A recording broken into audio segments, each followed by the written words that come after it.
authorized to declare a recess at any time during today's hearing. Without objection, so ordered. I also ask unanimous consent that members not on the subcommittee be permitted to sit with the subcommittee at today's hearing and ask questions. Without objection, so ordered. As a reminder, if members wish to insert a document into the record, please also email it to documentsti@mail.house.gov. Again, that's documentsti@mail.house.gov. I now recognize myself for the purposes of an opening statement for 5 minutes. Today's hearing builds on the subcommittee's efforts to examine key issues concerning our nation's surface transportation programs as we work to develop and enact an on-time, multi-year surface bill. At our previous hearings, we received testimony on the importance of this subcommittee's programs to the American trucking industry, which has an instrumental role in the safe and efficient movement of goods across the highway system to each and every one of our communities.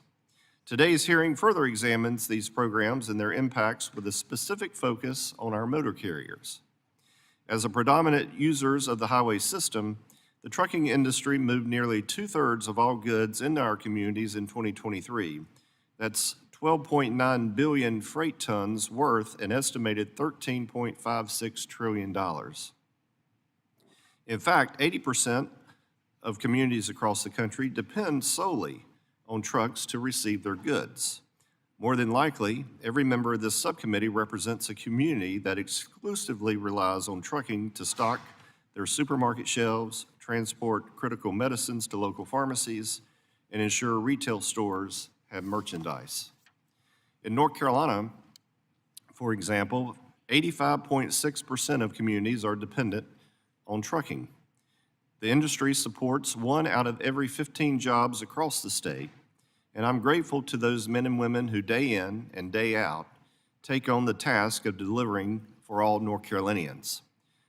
And this is true all over the country. The trucking workforce's commitment to delivering for North Carolinians was on full display last year when Hurricane Helene ripped through our state, devastating communities, wiping out homes, and killing more than 100 people. In the wake of the storm, truckers across the state and region, and across the country, quite frankly, rallied without hesitation to deliver much-needed aid to our friends and neighbors.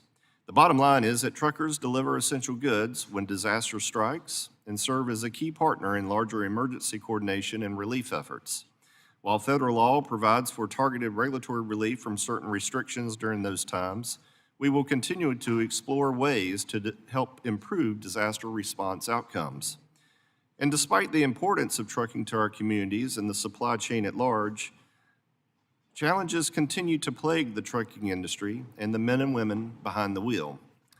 I suspect our witnesses today and encourage our witnesses today to detail some of the broad challenges the industry faces, including growing and retaining the truck driver workforce, ensuring seamless compliance with federal, state, and local rules and regulations, and addressing rising costs associated with moving goods from point A to point B for both small and large operators. We have an opportunity in our surface bill to address such challenges in a smart and targeted manner while strengthening local communities and our economy. I look forward to working with my colleagues on the subcommittee to make it easier for women and men to choose this profession, and in so doing, we must explore ways to make it easier for individuals to train and test for a commercial driver's license, as well as build off the Safe Driver Apprenticeship Program established in the Infrastructure Investment and Jobs Act to allow 18 to 20-year-old drivers to cross state lines. So we welcome, panel, your ideas about how to help the trucking industry continue to safely and efficiently deliver for all of our communities. I now recognize Ranking Member Norton for 5 minutes for her opening statement. Thank you, Mr. Chairman. I would like to thank Subcommittee Chair Rouser for holding this hearing on the importance of the trucking sector. These last 5 years have reminded us again and again of the great debt we owe our trucking workforce. Despite a pandemic and global and domestic supply chain disruptions, truckers have never stopped delivering essential goods. 73% of all domestic freight by weight from groceries to life-saving medicine are moved by trucks. I would like to recognize the 5 District of Columbia area truck drivers from Teamsters Local 639 who are in attendance today. Stephen Raybould, DeJoyne Jarvis Sr., William Olden, Clarence Carey, and John Wright.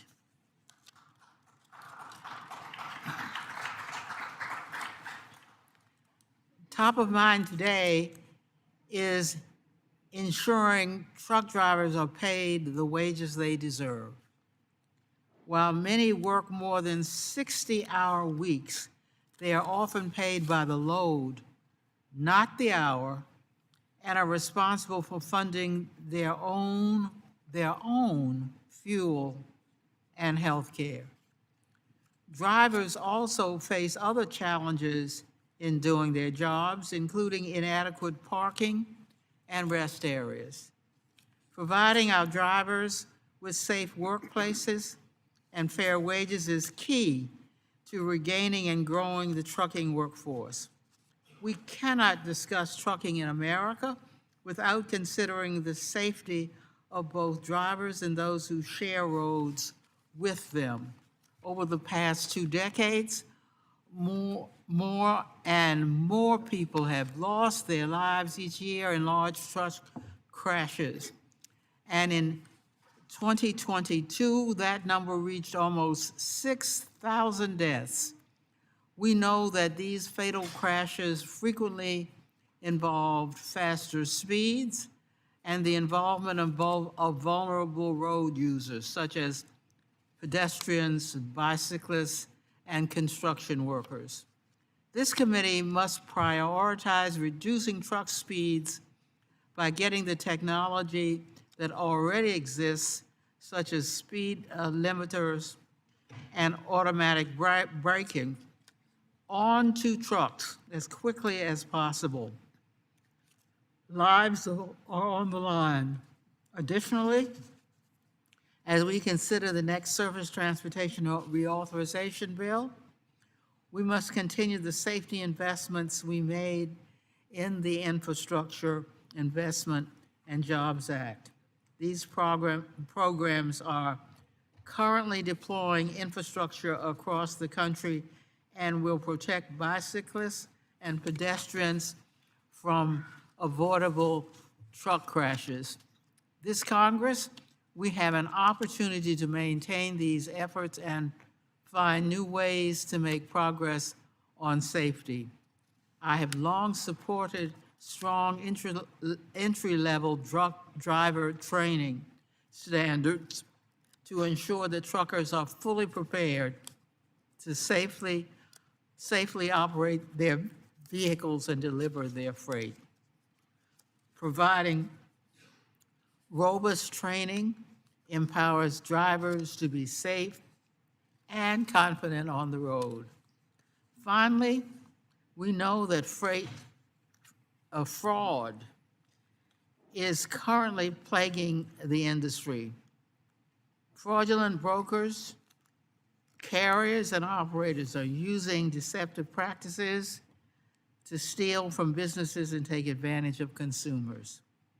This is why I introduced, with Representative Mike Ezell, the bipartisan bicameral Household Goods Shipping Consumer Protection Act, which would clarify the Federal Motor Carrier Safety Administration's authority to take action against scammers and limit their costly and unsafety operations from even starting. I'm eager to work with this committee to pass this bill.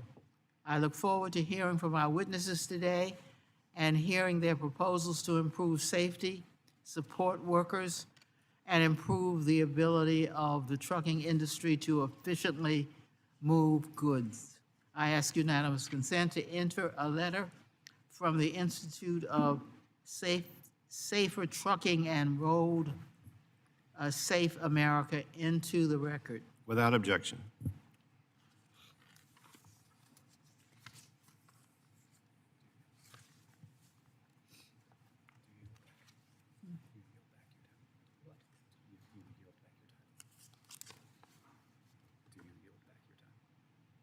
I yield back my time. I'd now like to welcome our witnesses and thank them for being here today. We are joined by John Elliott, who's testifying on behalf of the Truckload Carriers Association. We're also joined by Lewie Pugh, representing the Owner-Operator Independent Drivers Association. Ryan Lindsey, who's here testifying on behalf of the Shippers Coalition. Dan Glessing, who's testifying on behalf of the American Farm Bureau Federation and currently serves as president of Minnesota Farm Bureau and farmer himself. And last but certainly not least, we have Cole Scandaglia. Is that how you pronounce that? Did I get that about right? Very pleased to have you here representing the International Brotherhood of Teamsters. So briefly, I'll take just a quick moment to explain the lighting system. Very self-explanatory. There are 3 lights in front of you. Green means go, yellow means you're running out of time, and red means wrap it up as quick as you possibly can. Otherwise, I might have to gavel you down. I ask unanimous consent that the witnesses' full statements be included in the record. Without objection, so ordered. I ask unanimous consent that the record of today's hearing remain open until such time as our witnesses have provided answers to any questions that may be submitted to them in writing. Without objection, so ordered. I also ask unanimous consent that the record remain open for 15 days for any additional comments and information submitted by members or witnesses to be included in the record of today's hearing. Without objection, so ordered. As your written testimony has been made part of the record, the subcommittee asks that you limit your oral remarks to 5 minutes.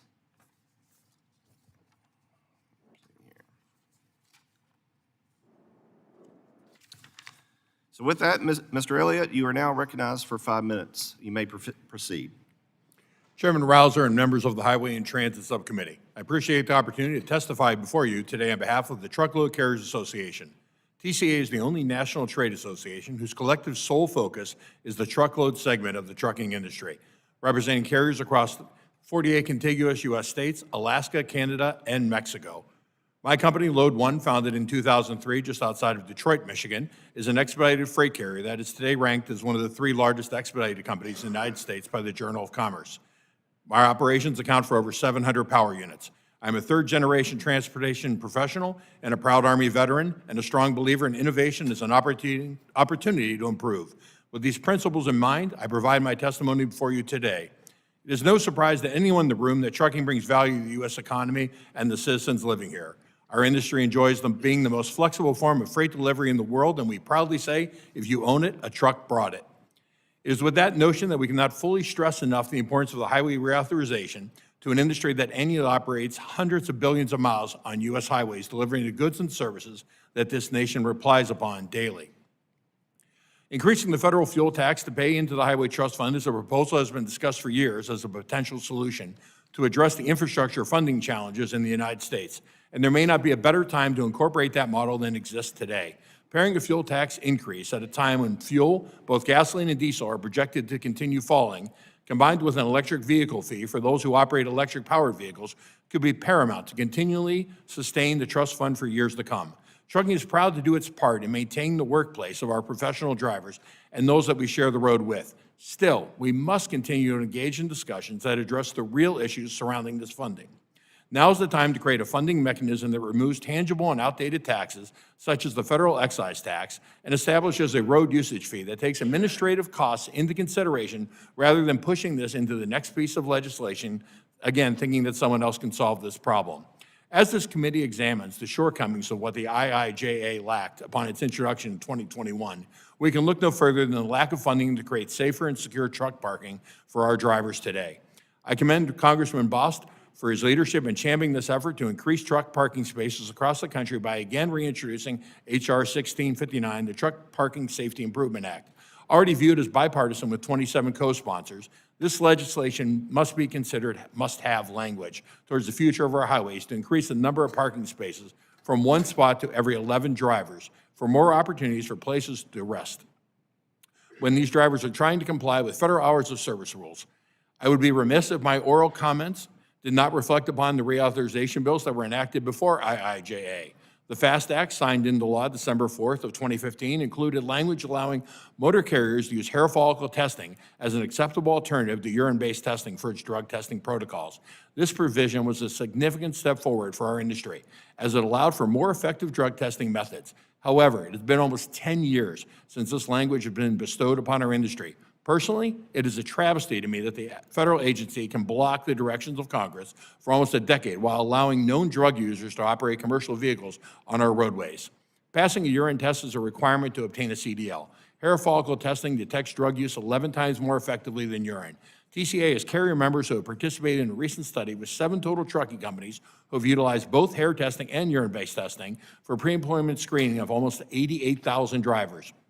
Analyzing the survey results, the 7 large motor carriers found that 4,362 drivers failed the hair test, with only 403 of them failing the urine test. That is the difference that our industry and this Congress should no longer ignore. Unfortunately, the situation is even more dire than testing alone. These motor carriers have employed hair follicle testing for their own measures, have not been able to submit these drug test results to the National Drug and Alcohol Clearinghouse, allowing these drivers to work immediately for other carriers when only using urine testing. At a time when conversations lean towards a potential reclassification of marijuana from Schedule I to Schedule III narcotic, demonstrating that this problem is likely to only grow, our industry in its entirety is unable to properly employ the proper tests to identify habitual users and enter them into a substance abuse program and begin the return of duty procedures. As I mentioned earlier, as a firm believer in innovation, I reference the technological improvements that our industry continues to advance. Automatic emergency braking, AEB technology, with its potential to react quickly in emergency situations to prevent and mitigate accidents, primarily due to human error, fatigue, or distraction, offers a promising future for trucking safety. In our own experience with AEBs, the technology has proven itself time and time again. They may not prevent every rear-end accident, but when they don't, the accident severity is indeed mitigated. In conclusion, I am grateful for the opportunity to testify before you today on behalf of the Truckload Carriers Association and have submitted more substantial comments for the docket for consideration. I'm happy to take any questions and look forward to working with members, Rouser and other members of the subcommittee to support efforts to meet the challenges our industry faces. Thank you. Thank you very much. Mr. Pugh. Thank you, Chairman Rouser, Ranking Member Norton, and members of the subcommittee. My name is Lewie Pugh. I am the Executive Vice President of the Owner-Operator and Independent Drivers Association. Prior to working at OOIDA, I was a small business carrier for 23 years, with racking up 2.5 million safe miles of driving. Prior to that, I was a truck driver in the United States Army, and I still hold my CDL today. OOIDA is the largest association representing small business truckers and professional drivers. We have 150,000 members across this country that collectively operate 240,000 pieces of equipment, and we have members living in every district of this committee. OOIDA's mission is to promote and protect the interest of our members on any issues that impact their safety and success. The highway bill is the Super Bowl during this Congress, and this committee has an opportunity to pass the most pro-trucker highway bill in history. But I want to be clear that pro-trucker and pro-trucking are not always synonymous these days. In fact, many of the policies being touted as good for trucking industry are primarily designed to fatten the wallets and cover the butts of trucking executive corporate shareholders, shippers, brokers, and money-hungry trial lawyers. Most of these proposals prioritize profit over safety by doubling down on many of the problems that have made careers behind the wheel less appealing and sustainable and our roads less safe. Continued acceptance of the widely debunked driver shortage myth has unfortunately convinced many of you that diluting credential standards, resisting enhanced driver training, lowering ages of CDL requirements, and bringing in more cheap foreign drivers is somehow good for trucking. You'll hear a lot today about the need to increase size and weights as something that is good for trucking. Make no mistake, these proposals are losers for truckers and highway safety. I want to especially caution new members of the committee about supporting these controversial increases. One vote to increase today's limits will have every group that wants a special treatment expecting you to support their specific carve-out for the rest of your tenure. Our conversations about what to include in the next highway bill continue after this hearing.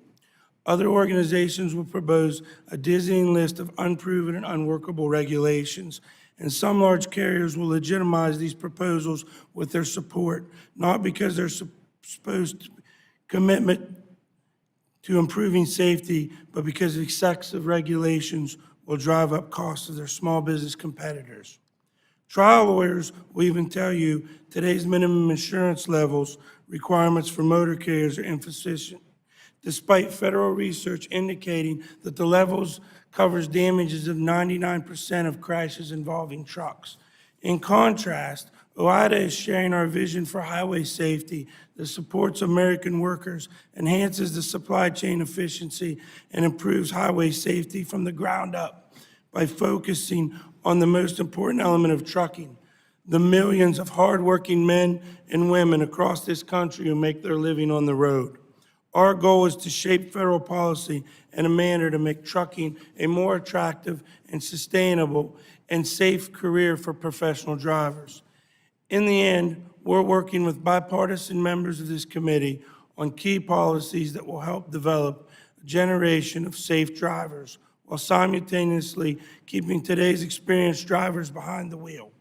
These policies include ending the truck parking crisis, combating freight fraud, guaranteeing broker transparency, ensuring restroom access for truckers at shipping facilities, reducing the perpetual driver turnover rates at large carriers, enhancing entry-level driver training requirements, preventing the counterproductive speed limiter mandate, eliminating predatory lease-to-own schemes, and more. In my written testimony, we provided a blueprint for members of this committee who share our goal of passing the most pro-trucker surface transportation reauthorization in history. I look forward to discussing these plans with you during the questioning, and thank you very much. Mr. Lindsey?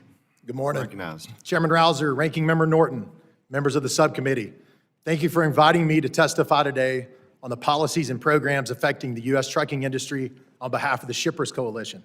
My name is Ryan Lindsey. I'm the grandson of a dairy farmer, the grandson of a truck driver, and the son of a ditch digger who proudly still holds his CDL today. Growing up in a family business in Texas, I saw firsthand the critical role that truckers and trucking plays in building our communities and building our infrastructure. Today, I serve as Executive Vice President of CRH. CRH is the largest building materials business in the world. Although you may not know who CRH is, you very well know us as APAC, Mid-South in Alabama, Michigan Paving in Michigan, or Shelley Companies in Ohio. Our 50,000 employees across 48 states in 2,500 operating locations are integral parts of the communities that you represent. We have some challenges facing our supply chain. It is harder today than ever before to move goods. Congress has the ability to make meaningful changes that would have big impacts on the way goods are moved across the country. Now look, we all know these supply chain problems exist and want to work in lockstep with Congress to address this together. Our charge every day is to move goods from point A to point B in the safest, least disruptive, most efficient way possible. And to do that, we utilize ships, barges, rail, and most critically, we utilize trucks. In addition to the thousands of contract haulers we use on a daily basis, CRH owns and operates over 15,000 trucks internally. Nearly a third of those are operated by a skilled union workforce. I can tell you firsthand that the driver shortage is real. There is absolutely no question about it. Today, CRH alone needs to hire another 1,000 truck drivers just to maintain current demand, just to keep up. With this shortage, it is more critical than ever to ensure we have resiliency in the trucking pipeline. As Congress begins to work on the next highway bill, and we're really excited about that, by the way, there are policies that the Shippers Coalition is united behind that would not only improve our supply chain, but do so safely and without additional budgetary commitment. The Shippers Coalition represents more than 80 of our country's most prominent companies and trade associations in the manufacturing, food and beverage, and agribusiness industries. We are the ones who produce and provide goods and make sure you and your constituents can get them. We are also focused on improving the country's supply chains and increasing safety for everyone on the road. Congress should authorize a pilot program to modestly increase the gross vehicle weight limit on interstates from the current 80,000-pound limit up to 91,000 pounds while adding a sixth axle or the bridge formula, whichever is lower.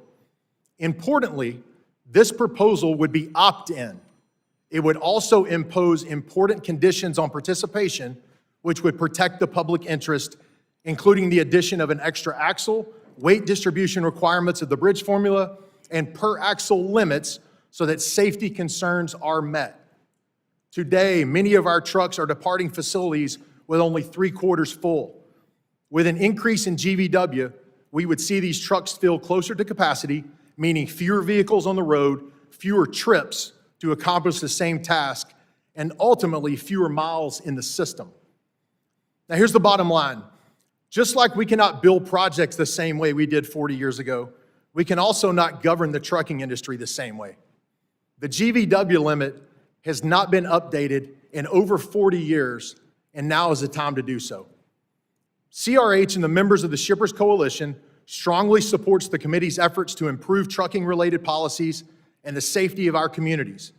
We hope you consider the initiatives outlined in my testimony as you work on surface reauthorization and hope to be a part of the solution along with you. Thank you again for the opportunity to testify today. I look forward to answering your questions. Mr. Glessing, you're recognized.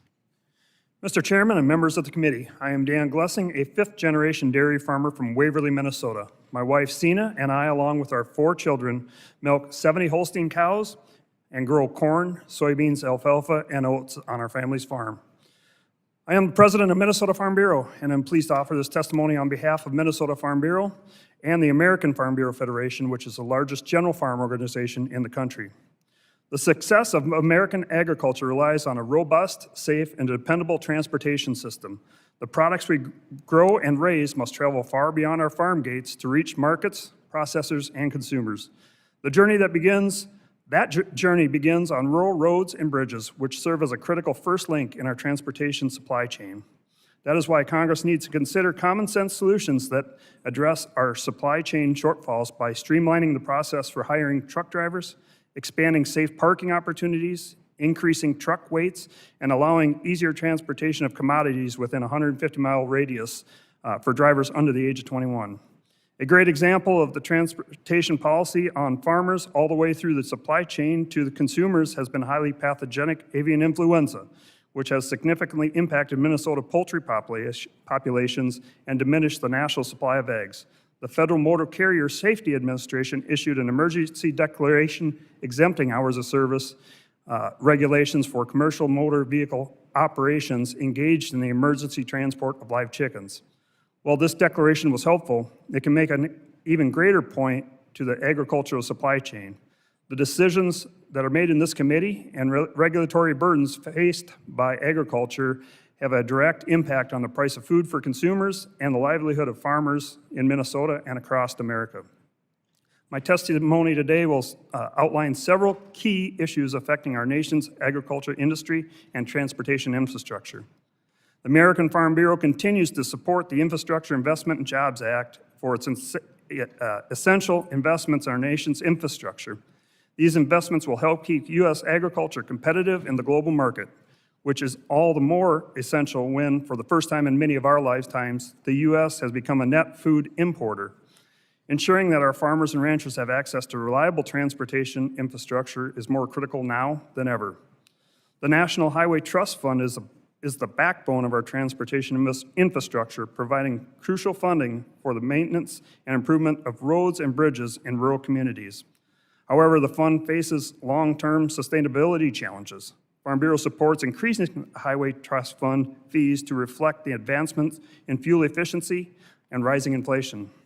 We also advocate for ensuring that all road users, regardless of fuel source, contribute fairly to the fund's revenue.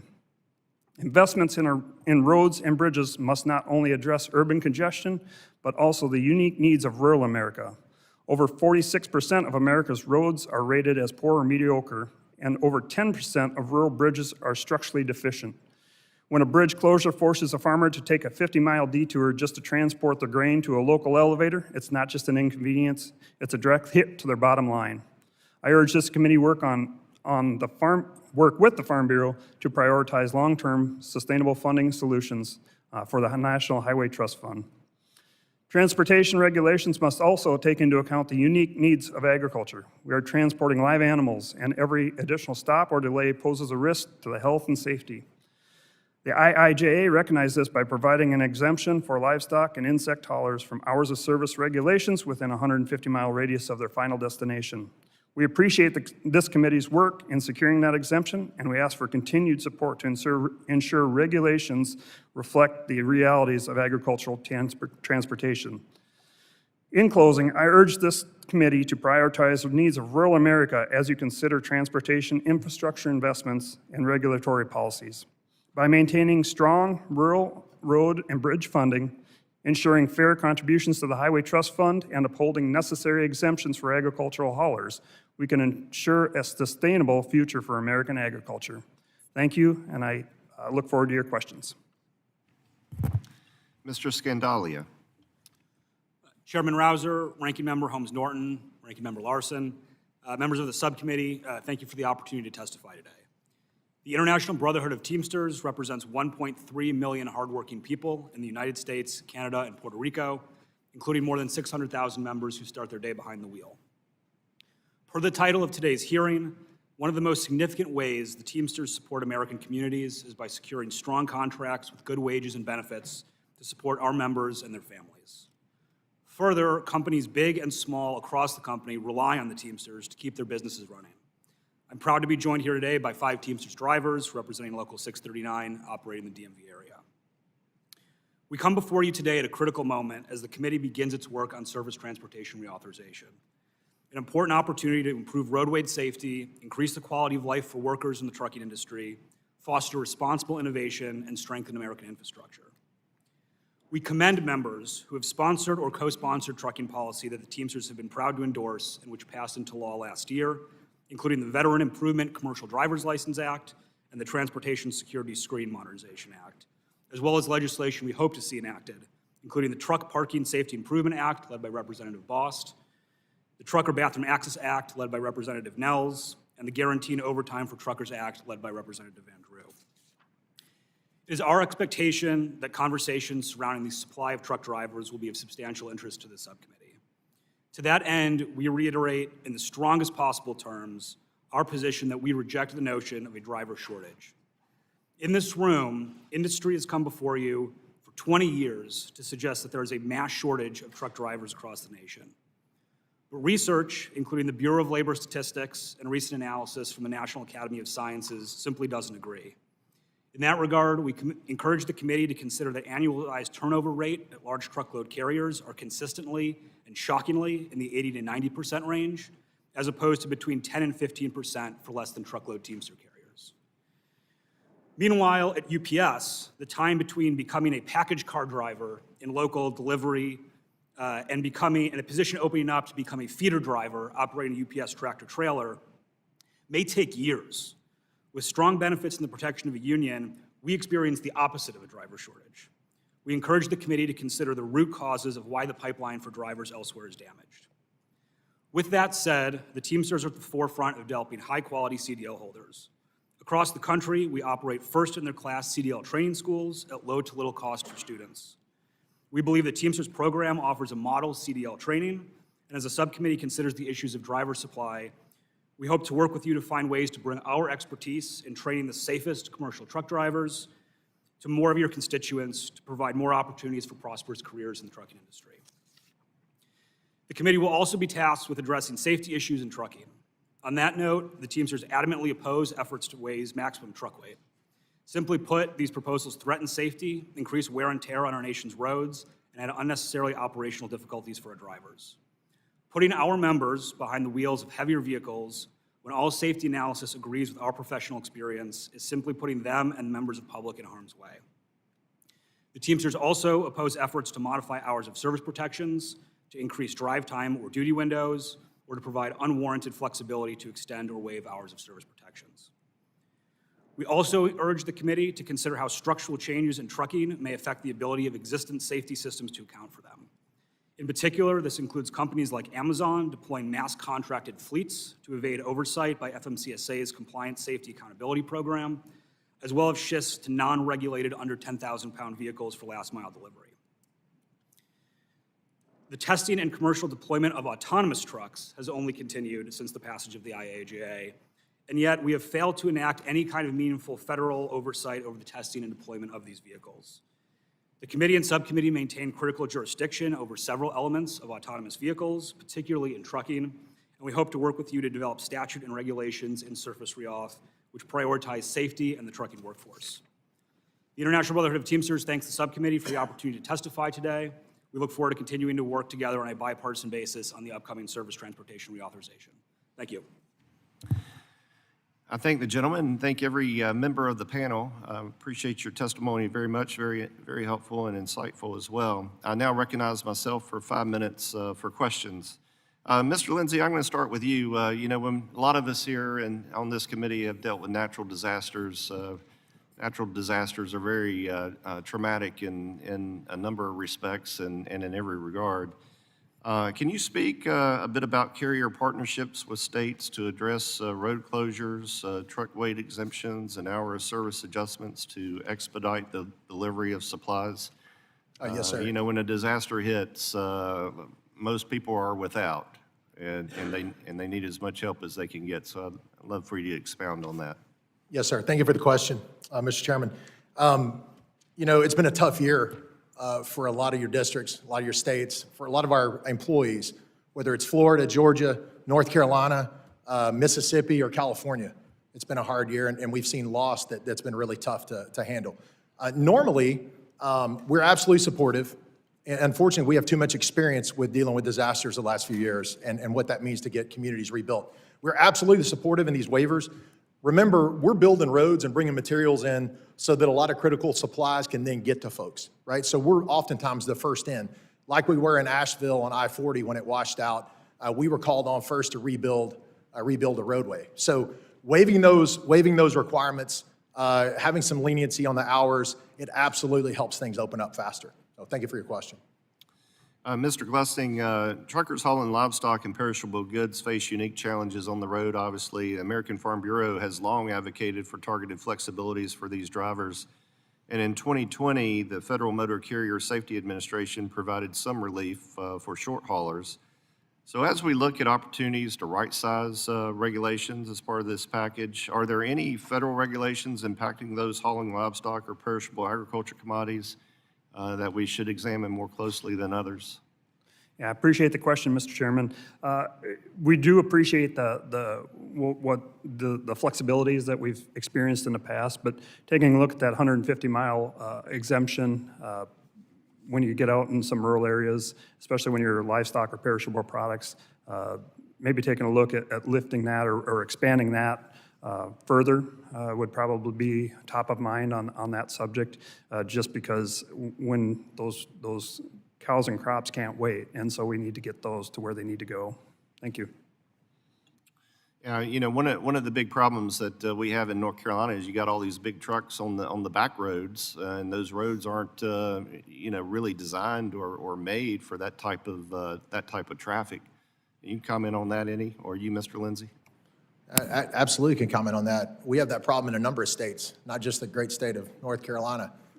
Being able to move, that's why we propose a GVW increase, going from 80 to 91,000 pounds. If we can move those heavier loads off of the state and locals onto the interstate, that was constructed in a manner to handle that better, it's better for the traveling public, and it's better from a safety standpoint. For time's sake, I'm going to move quickly to Mr. Elliott. Your organization, or given that your organization is a registered safe driver apprenticeship program sponsor, can you talk about your experience with that a little bit? And then a follow-up to that, too. I'm just curious, from your standpoint, How big a problem is marijuana use in terms of supply of drivers? I think it's unfortunately going to be a bigger and bigger problem as more states move to legalize and classify it. Again, I think it goes back to testing. I don't think anyone in this room wants somebody behind the wheel who's impaired. We lack current technology comparable to a breathalyzer. So I think the number of incidents or things that are involved with marijuana is much greater than what anyone realizes yet until we have that technology and our officers on the road have that technology. So I think it's only going to get worse. The Registered Safe Driver Apprenticeship Program, can you talk about your experience with that? I think that it's a study that is needed. You know, we had a gap between graduating high school and then 3 years later so you could enter the trucking industry. So we became the career second choice. I think much like when I was in the military, we operated very large tanks and other equipment, and that was done with proper training, proper discipline, proper mentorship, proper equipment and with the safety technology behind it and with proper training, I believe that we can do that on our America's highways. Well, and attracting young people early, I think, is important too. Having grown up working on a farm during the summers, I was trucking a lot of things probably before I was supposed to. Much the same.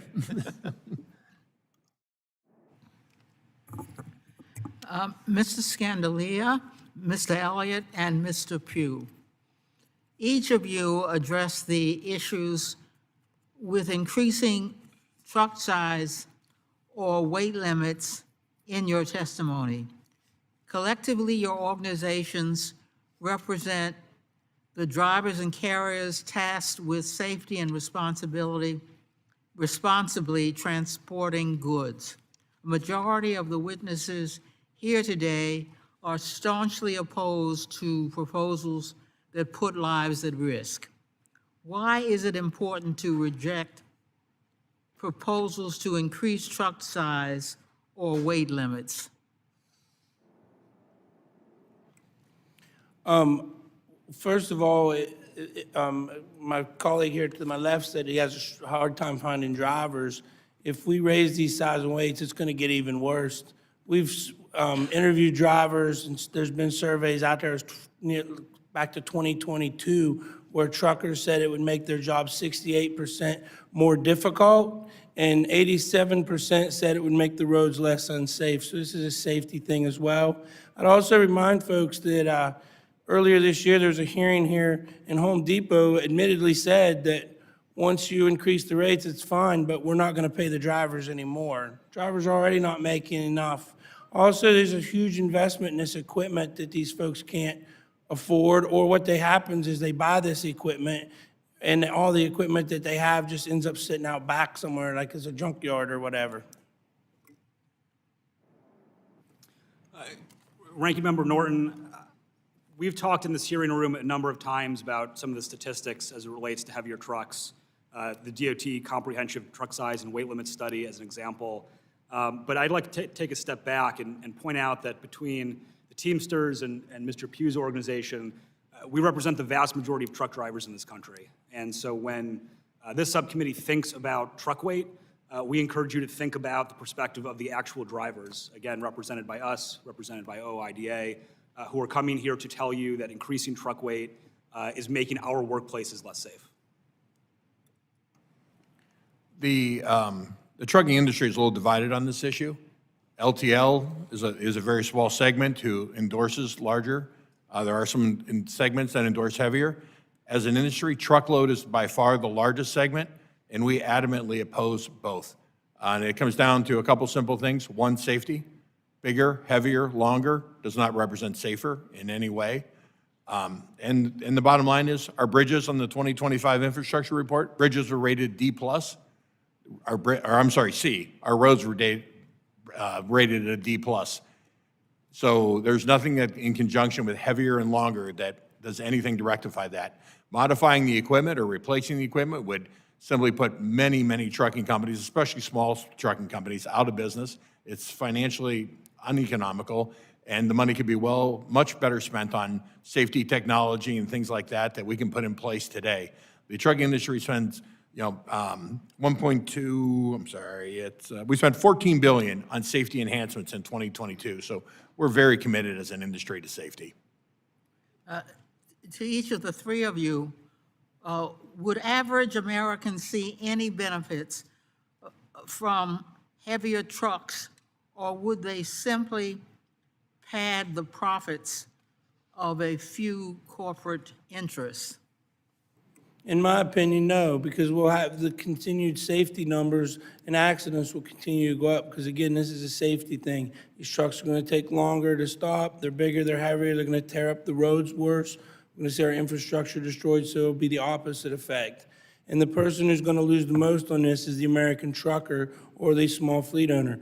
I personally hauled steel for many years in Ohio, and what would happen was when you would haul permit loads, like for Worthington Steel, they would cut the rate on the permit loads because you were hauling more weight, the stuff paid by the weight.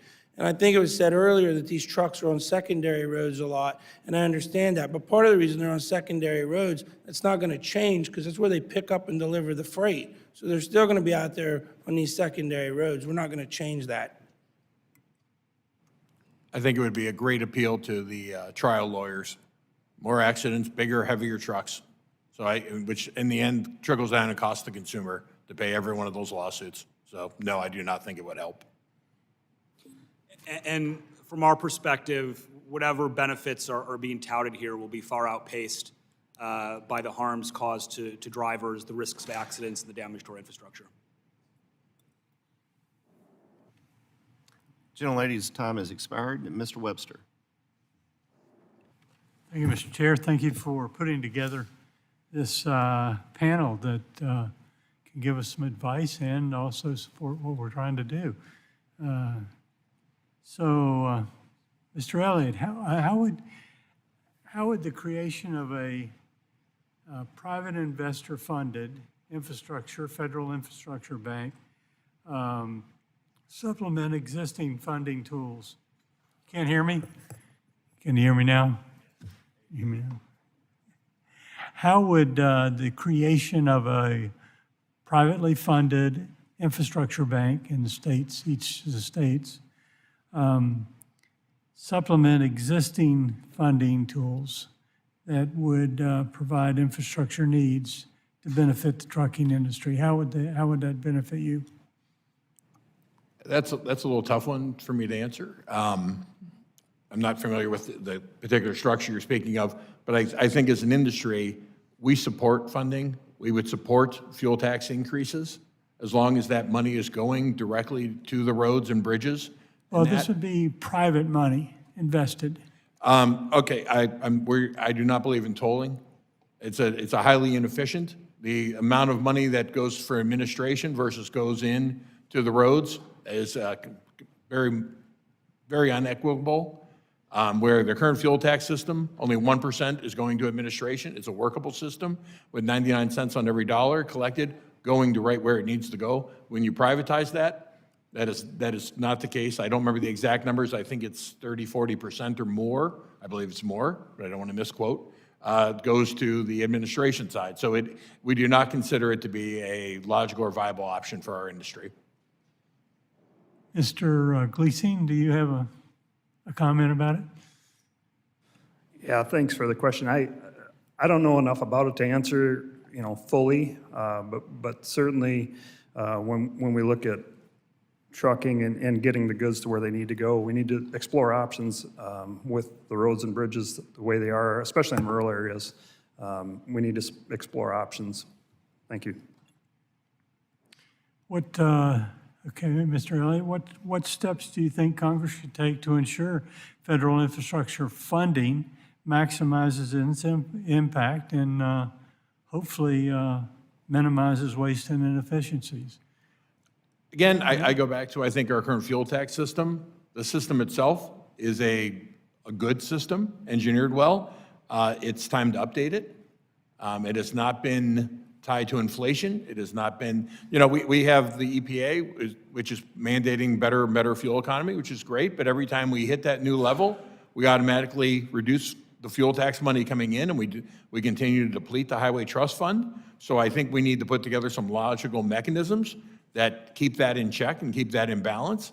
And obviously, you know, we're running deficient. I mean, the IIJA helped to put a lot of money in infrastructure, but it really was helping to offset the money that wasn't in the Highway Trust Fund that should have been there, and the mechanism that should have been repairing those roads and building those bridges and doing those things. So I think we really need to get back to our core system and fix it. Okay, Mr. Combined with an electric vehicle, you know, system, because as that continues to grow, we have to look at how we offset that mechanism as well.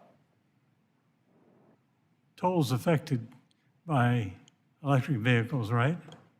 I'm sorry, what? Tolls are paid by electric vehicles, is that correct? Yes, yes, on the states that have toll roads, yes, that would equivalent there. Mr. Pugh, do you have any comments about that subject of? Yeah, I would agree 100%. As far as my members in trucking, we support the fuel tax, and that's all we would like to see as far as trucking. I agree with what Mr. Elliott said. It's fair, it's equitable, it works, it's been working for years. We need a fair, equitable raise. If we're going to raise it, it needs to be fair and equitable between cars and trucks.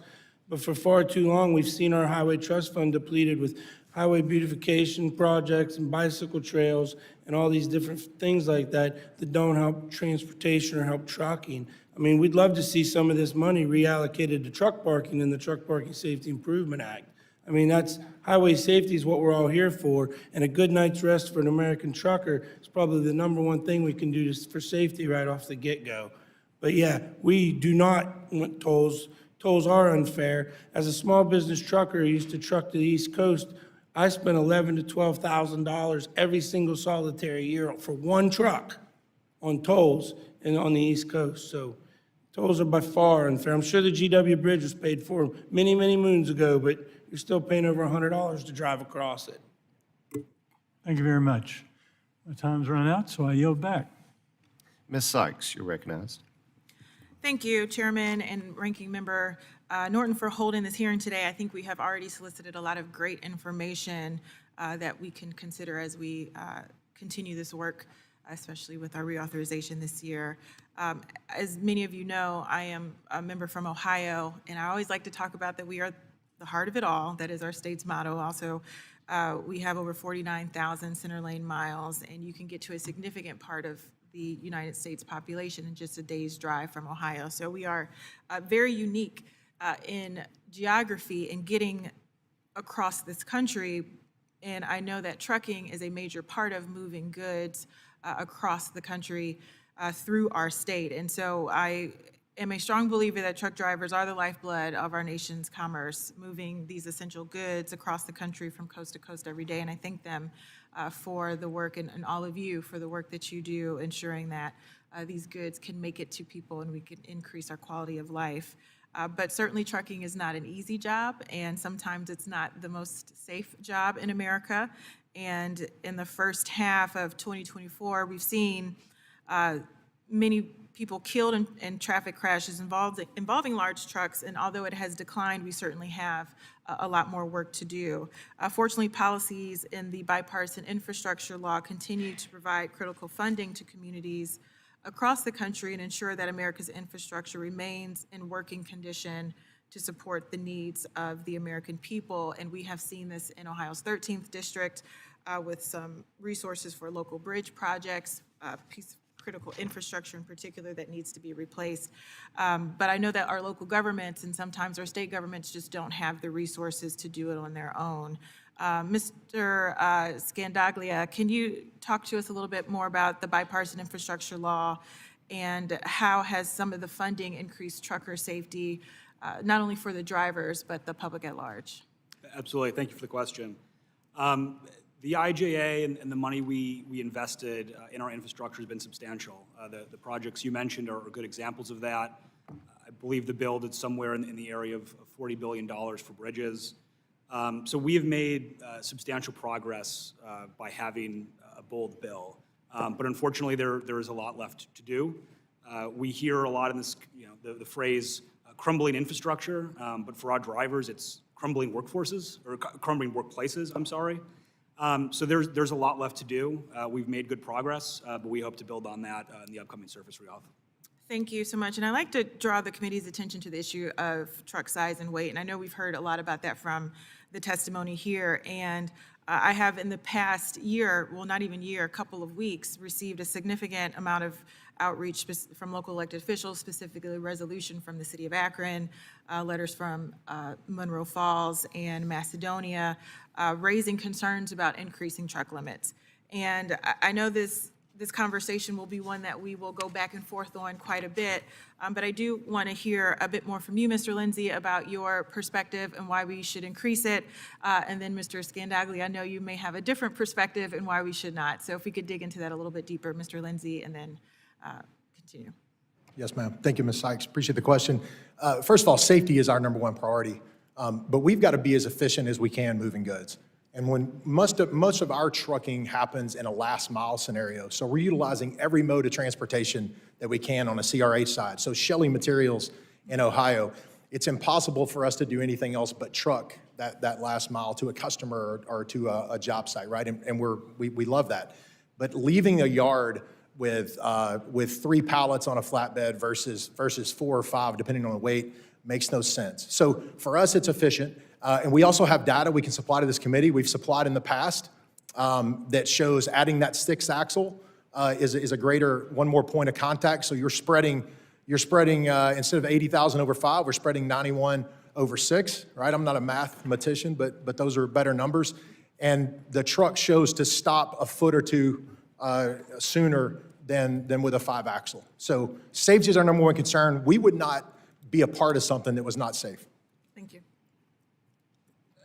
From our perspective, we look at, again, I mentioned a little earlier, the Department of Transportation study that found heavier trucks had a 47 to 400% higher crash rate than 80,000-pound trucks, and that those trucks also had substantially higher out-of-service violations and brake violation rates. So we think that there is data that demonstrates a real safety problem here. But again, I think the most important message I can deliver on truck weight is the perspective of our drivers, who know what this would look like for them and tell us that they don't want to be put behind the wheel of those vehicles. Thank you. I know I'm out of time for the question, but if I may, if the waivers I know we have in Ohio, for example, may be helpful, and perhaps we can talk offline about whether or not the waiver process is efficient for addressing your needs, Mr. Lindsey, but also keeping folks safe. Thank you. Mr. Chair, I yield back. Thank the gentlelady. Mr. Bost. Thank you, Mr. Chairman. Mr. Pugh, I'd like to start by asking you some questions, if I could, about truck parking. obviously, we're always concerned about wasteful spending here, and as we should be, when dealing with federal government and the way we spend the money. But with regard to Truck Parking Safety Improvement Act, what would you say to lawmakers that are more concerned about the money that's being involved for the parking and what the advantages of spending that money would be compared to not?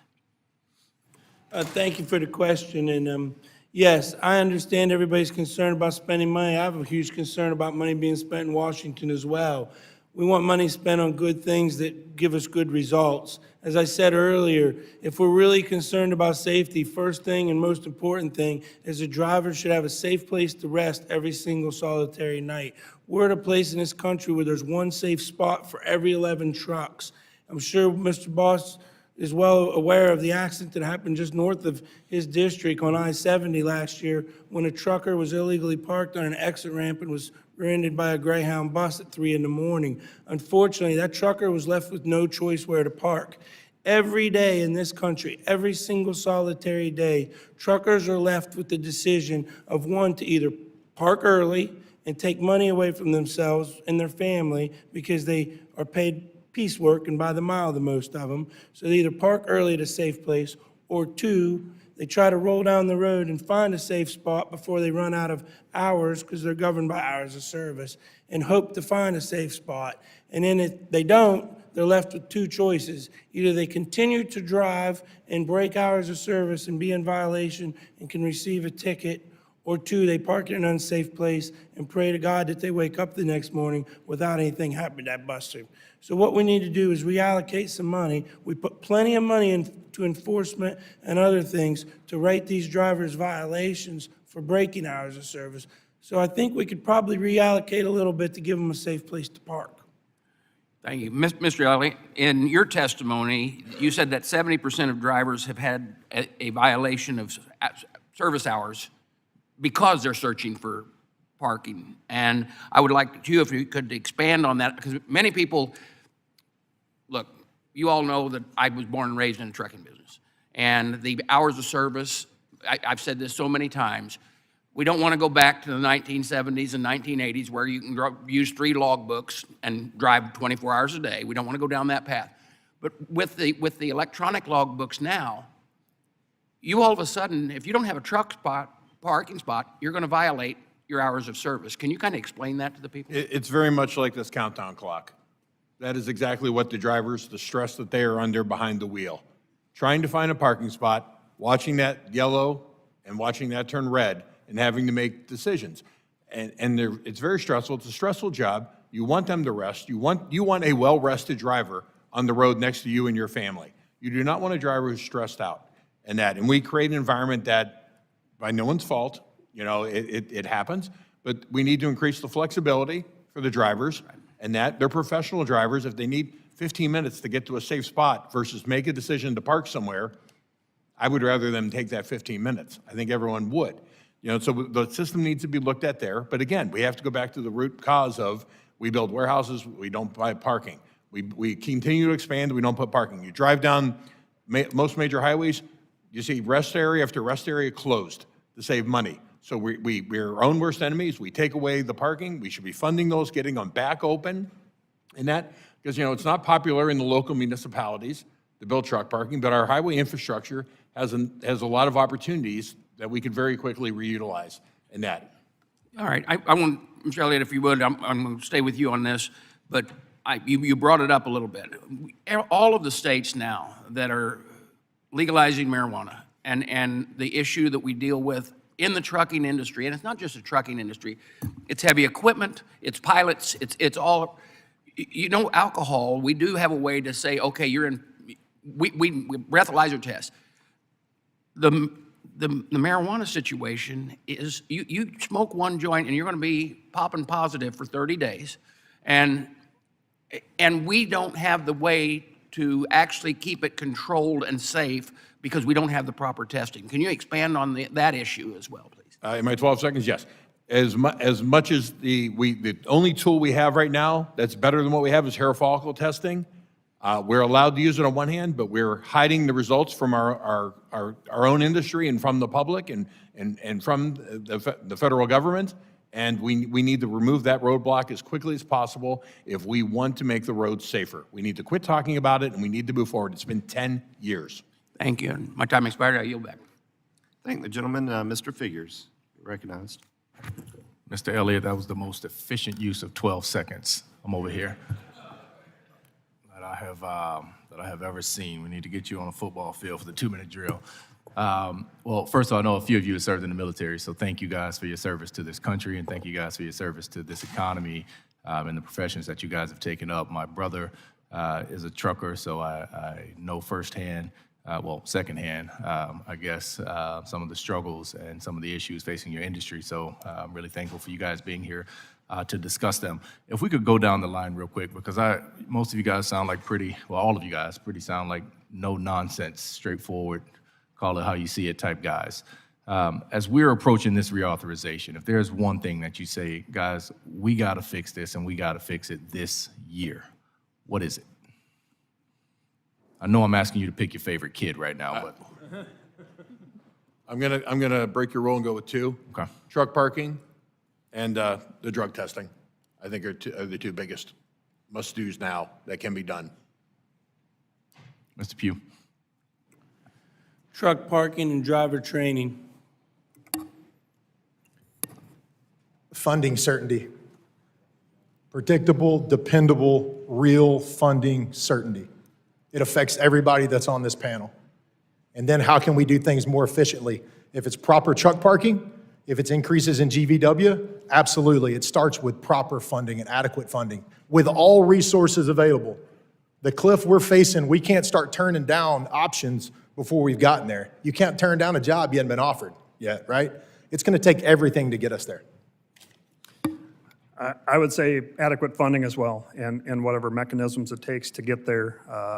Obviously, rural areas are crumbling quite dramatically, and to get funding for those roads, bridges, obviously increased weights, we can talk about that later, but funding. Yeah, I'll repeat some of my panelists' perspectives. I think new looks at how we do driver training and partner with organizations like ourselves, as well as addressing the persistent problems in the Highway Trust Fund. All right, thank you, guys. The driver shortage issue is certainly one that rings true for my district, especially when we look at the ability of this industry to create jobs, right? And these are, they certainly can be very good-paying jobs to help people elevate out of poverty. I come from a district that's one of the poorest in this country. Individual median income in my district is just above $30,000 per person. Certainly one of the poorest districts here.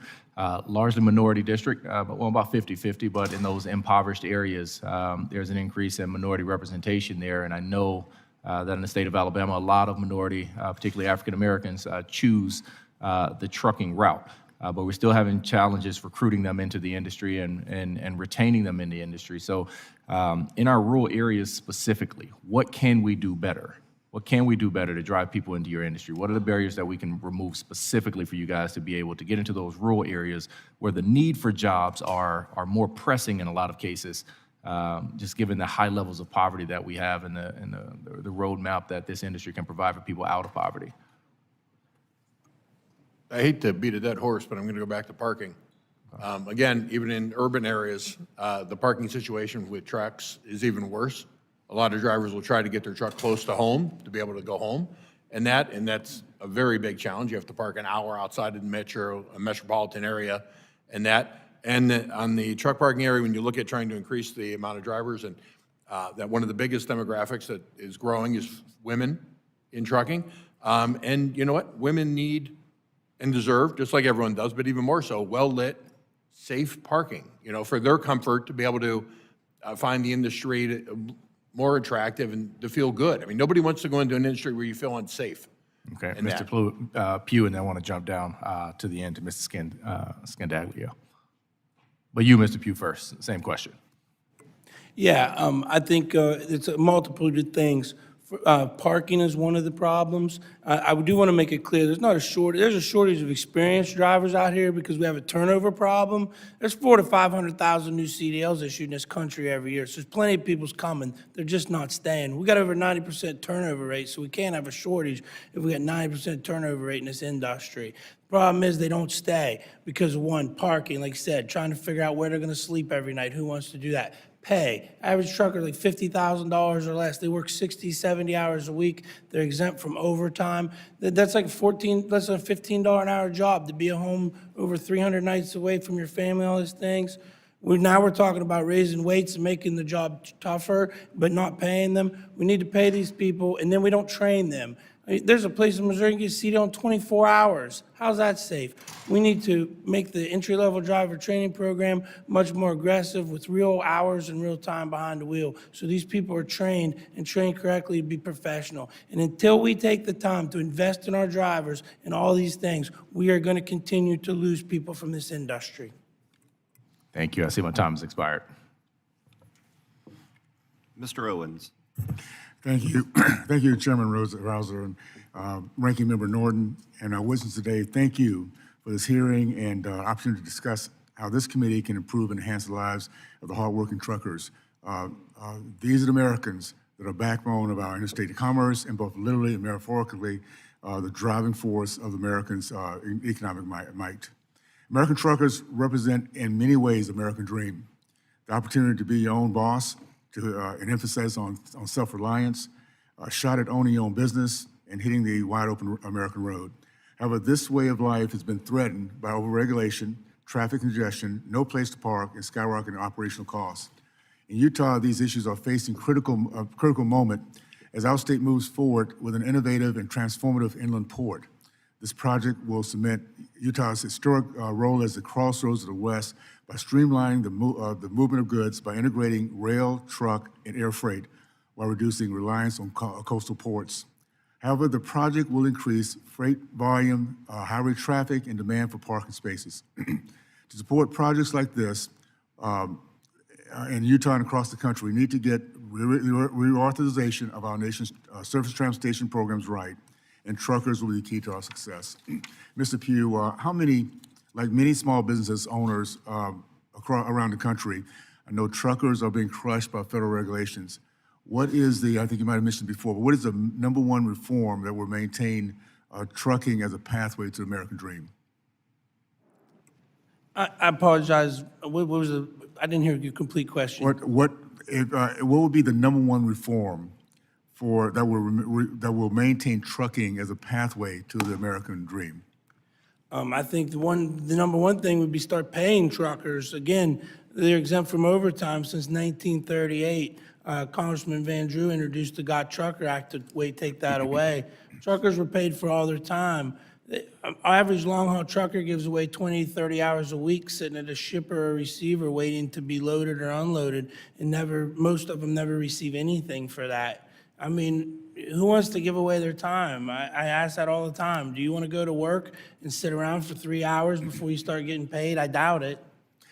You mentioned, I think I heard this right. You said 90% retention. What was the number percentage of? Over 90% retention in the trucking industry, mainly the long haul. If you look at LTL and private fleets, they have a very low, but in the long haul sector, it's about a little over 90% turnover rate in trucking, and that's the problem. They're coming in, but they're not staying because of all the ill treatment and things that go on in this industry. I mean, trucking is a great occupation. I love it. Trucking I'm here because of trucking.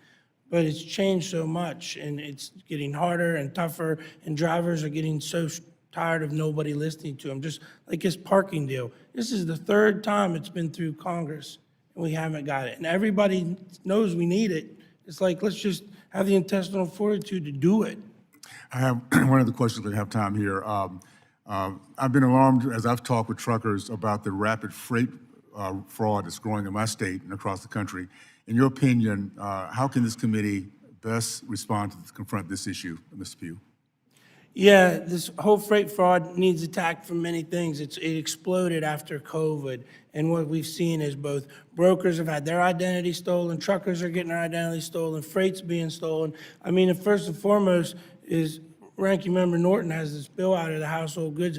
We need to get that passed because it'll require brokers to have a physical address, which truckers, companies have had to have forever. So we know where these people are, because it seems on the broker side, at least, these people are a lot of foreign entities. And then the other thing I would add, it gives FMCSA some teeth to go after these people, where they can file charges and stuff and civil penalties to these folks, which they lost, I think, in 2019. So both of those things would be the first and foremost. But FBI, FMCSA needs to start watching the NCCD better, which is the National Consumer Complaint Database. Our members send these complaints there, and it seems like that's where all complaints go to die on this broker fraud. This is a massive problem in the industry. Only have a few seconds left, Ms. Lindsey. Hope you can get this in. How can federal workforce development programs like the LCDL test waivers for veterans and other apprenticeship initiatives be leveraged to address the truckers' workers shortage? Yes, sir. Thank you for your question. We are using every tool we have in creating some, if it's a second chance program or hire a veteran program, whatever it is, to try to get qualified drivers in the door. We've heard a lot about all these drivers, and I don't doubt my friends up here. I'm telling you today, we have 1,000 openings. And these are jobs that pay, and they're really not jobs. Shouldn't use the word jobs. You ought to use the word career, right? These are well-paid, big-time benefits. So I think they need to call us, and we need to hire some of these folks, right? So one of my big takeaways today, other than we need some truck parking, is that I need to get their cards, and they can come to work at CRH, because it's a great place to be, and we want to put them to work. Every program at our disposal, sir, we are trying to put in place to try to increase that pool of drivers. Okay, thank you so much. You're back. Ms. Brownlee, you're right. Thank you, Mr. Chairman. Thank you to the witnesses for being here. Mr. Scandaglia, it's a nice name. We've talked a lot about, a lot of people have mentioned areas where we can improve safety, particularly truck parking has been talked a lot about in this hearing today. But from a driver perspective, what can Congress do to help ensure safety? Well, I think one of the most significant things that Congress can do is ensure that we have the ability to operate in safe workplaces, making sure that our drivers operate over bridges that aren't going to collapse, over roads that are in good shape. You know, this is the roads, the interstates of this country are where our members come to work every day, and making sure that they can get from point A to point B safely is our top priority. And I think one of the most substantial things we can do in that regard is make sure that their workplaces are safe. Great, thank you for that. And just to follow up on, you know, driver shortages and careers, what else can Congress do to ensure careers in trucking are more desirable?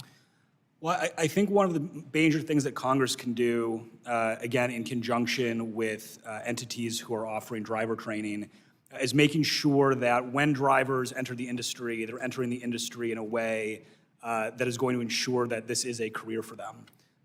Unfortunately, there are people who go to fly-by-night CDL schools. They get their CDL in 6 weeks. They show up to work, and it turns out they can't back into a dock. That's a problem. And that person is not likely to stay in the industry. So from Congress's perspective, I think there are things that can be done in the training sense. Unfortunately, at least for Congress, a piece of what we need here is private sector response. We need trucking companies to not look at employees as folks to just turn through the meat grinder and then we will replace them yet again when they quit. I appreciate Mr. Lindsey's comment, careers, not jobs. So we 100% agree in that regard. Very good. And one last question, I think, to you again is, can you share more about the predatory truck leasing problem that you referenced in your testimony? And do you have any suggestions, again, for how Congress can help combat that? Yeah, absolutely. And again, this actually gets back to what I was just discussing about how people enter the industry. Unfortunately, there is a phenomenon in which individuals are enticed to come work for companies. They're told, you know, show up, you'll get your own truck, you'll be able to make all this money. And in some cases, they are induced into agreements that are unfair, that those folks don't fully understand when they ink their name on the paper. And there are unfortunately incidences of people who have fallen victim to predatory truck leases who end up working weeks and having a $0 paycheck. Because when they've paid the company back for the lease on the truck and the gas and the preferred maintenance provider and whatever it may be, their paycheck is $0. So we were proud to serve on the Truck Leasing Task Force Committee that the department put together. That report came out very recently, and we strongly endorse the recommendations of that report. Thank you. And you mentioned also about predatory training and folks getting licenses and really can't drive a truck. Are those accredited so that people know where to go and where they're going to get the right training? It can be very difficult for someone looking to enter the industry. You know, certainly, motor carrier maintains a list of its registered trained providers. But if you don't know anything about the trucking industry and you're trying to figure out how to become a truck driver, you may just show up at a school in your neighborhood or nearby that suggests that it advertises CDL training. And unfortunately, if you choose wrong, you could end up going to a CDL school that costs $10,000, doesn't impart actual driving skill, and then has no pathway to a real job. We think that we offer a very good training program. We're not the only one, but we like ours.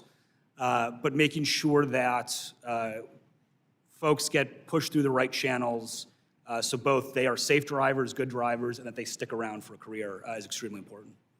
Is there any way to improve? You know, it sounds like this is an issue and sounds like it's an area for improvement, whether there's even a rating system of some sort so that people will get directed to the best.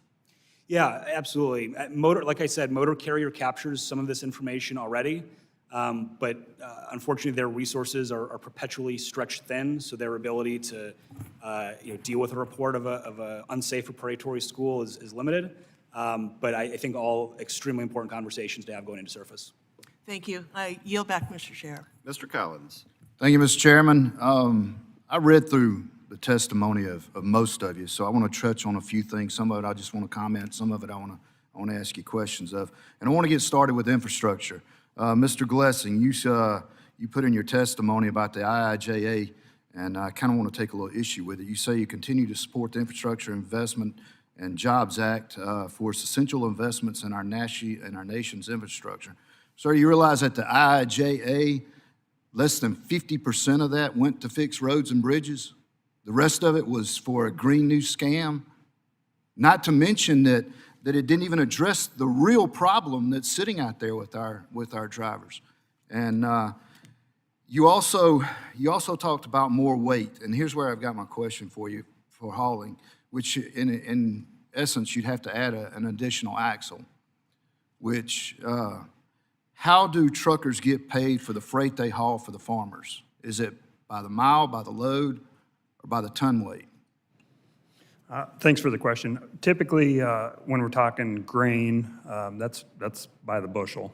And so it's by whatever's put onto the truck. Correct. Well, and therein lies my problem, because that third axle is going to drag. You're not going to get any tire wear on it. You're going to get less fuel mileage. It's going to cost more money for the trucker to haul the products down the road, not your products.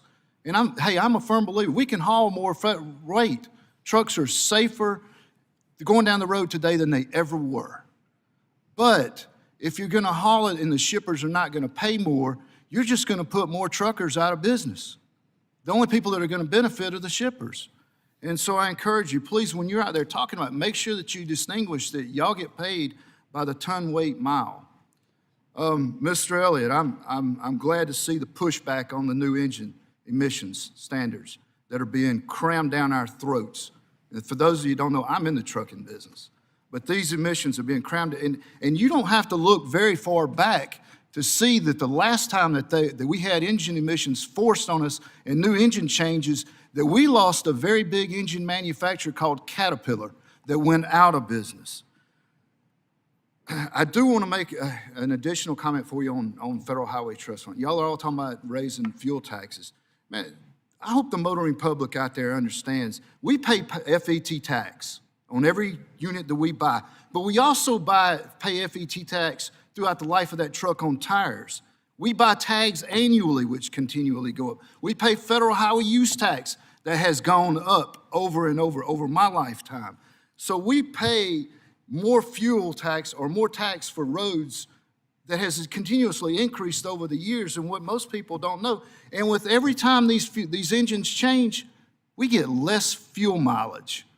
I remember back in the 90s, I was getting 8 miles to the gallon. It went down to below 5 with new engine changes. So we're effectively paying more into the Federal Highway Trust Fund every time they make a change on us. You also mentioned the automatic braking. Here's my question. Have any of your members complained about ghosting with these automatic brakes? Do you understand what are there the ghost effect, where the automatic braking just automatically jams the truck for no reason? I can't say our members. On a personal experience, we've had it happen. I mean, I've had it happen in my car. I will say, I would not buy a new truck without AEB. When I look at the great overall benefit, I would say this though, and I think this goes to your driver retention too. These are not perfected. As someone who has over 75 of them, with a number of them that are sitting on the back there because you can't get the parts to fix them, and you can't drive the truck without it if you put it on there.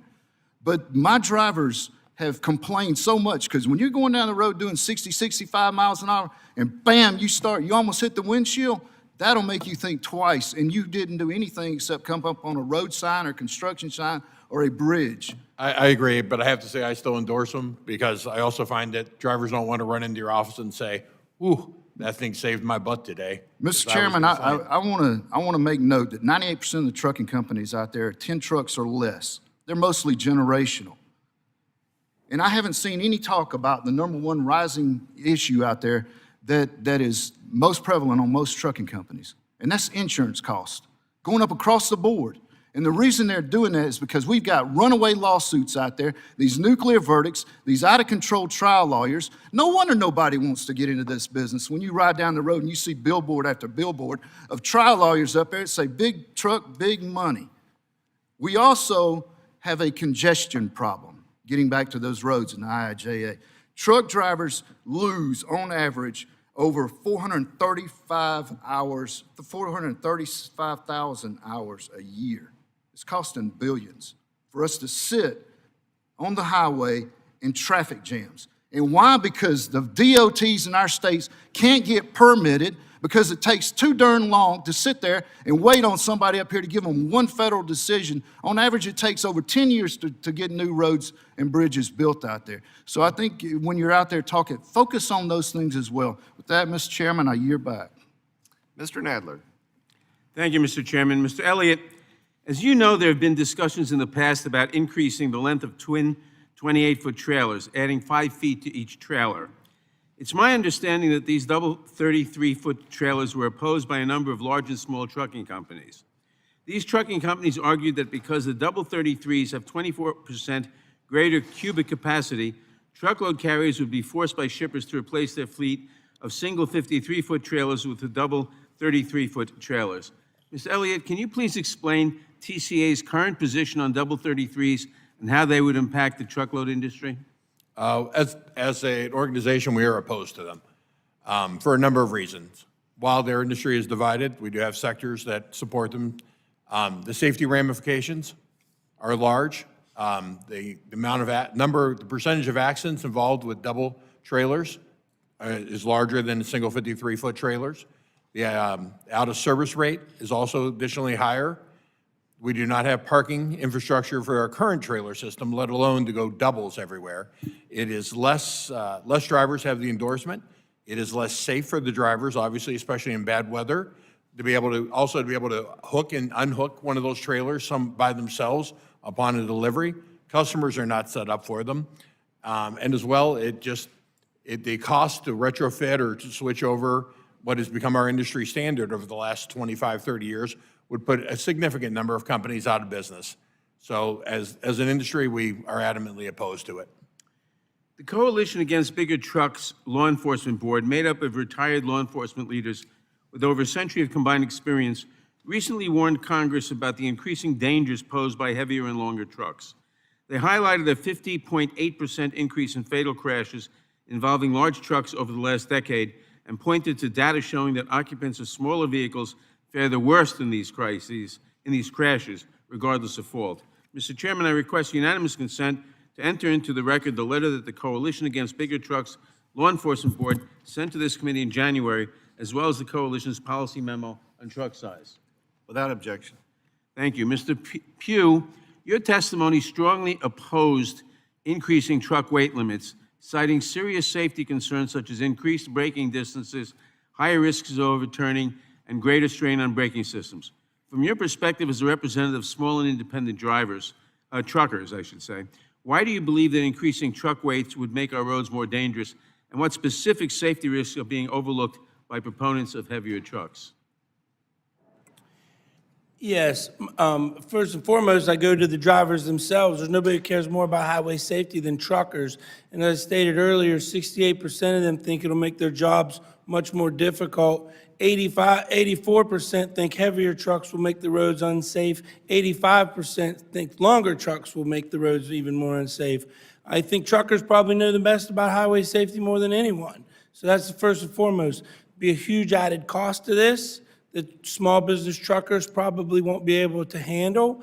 I remind folks that I hauled steel. I would gross out always before I cubed out hauling steel and stuff. I've hauled these heavier loads. There does take more skill, does take much more responsibility. You have to be much more on your game.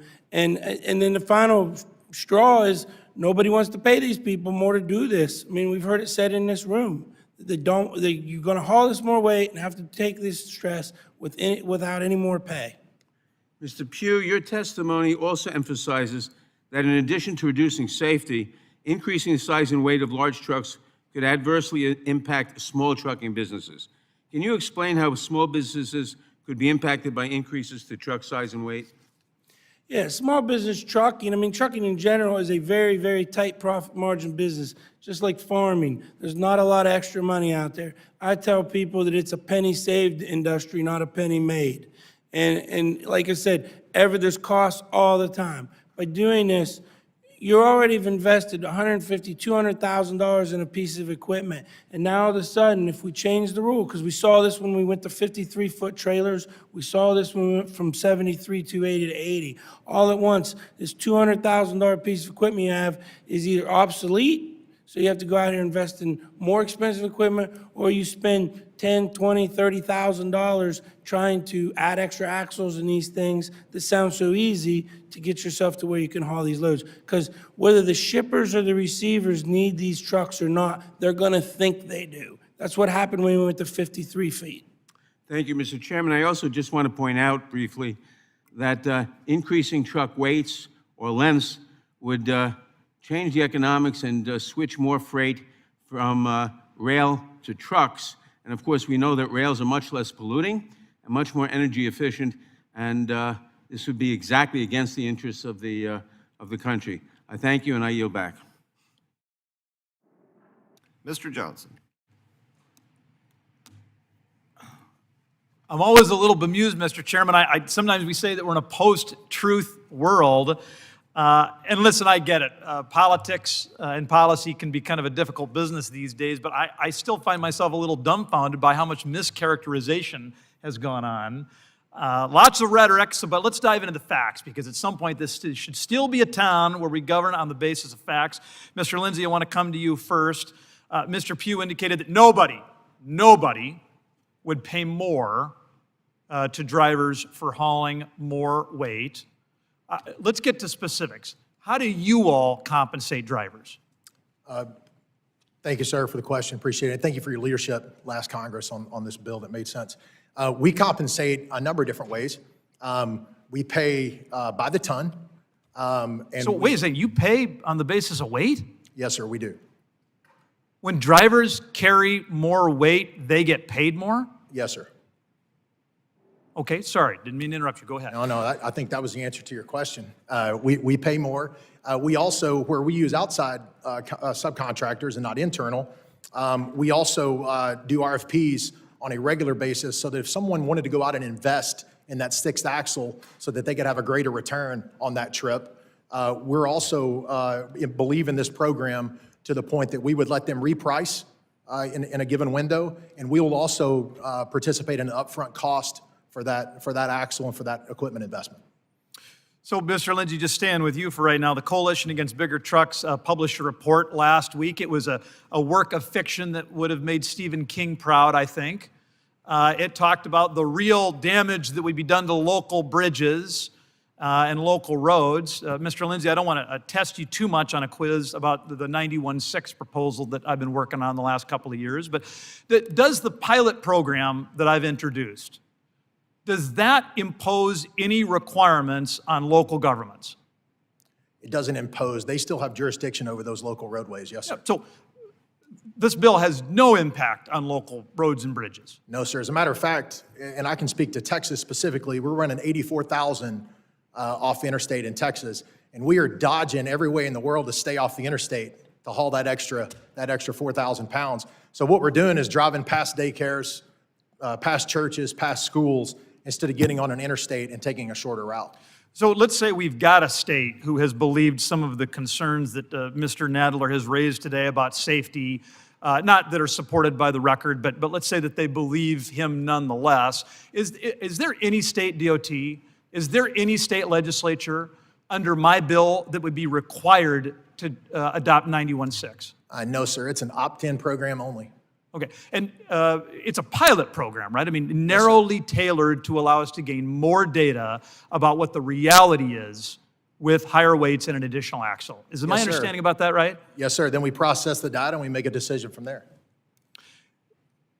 So, Mr. Lindsey, I just got to ask you, if this is not actually imposing any requirements or higher weights on any local bridge or local road, what would the point be of that report released last week?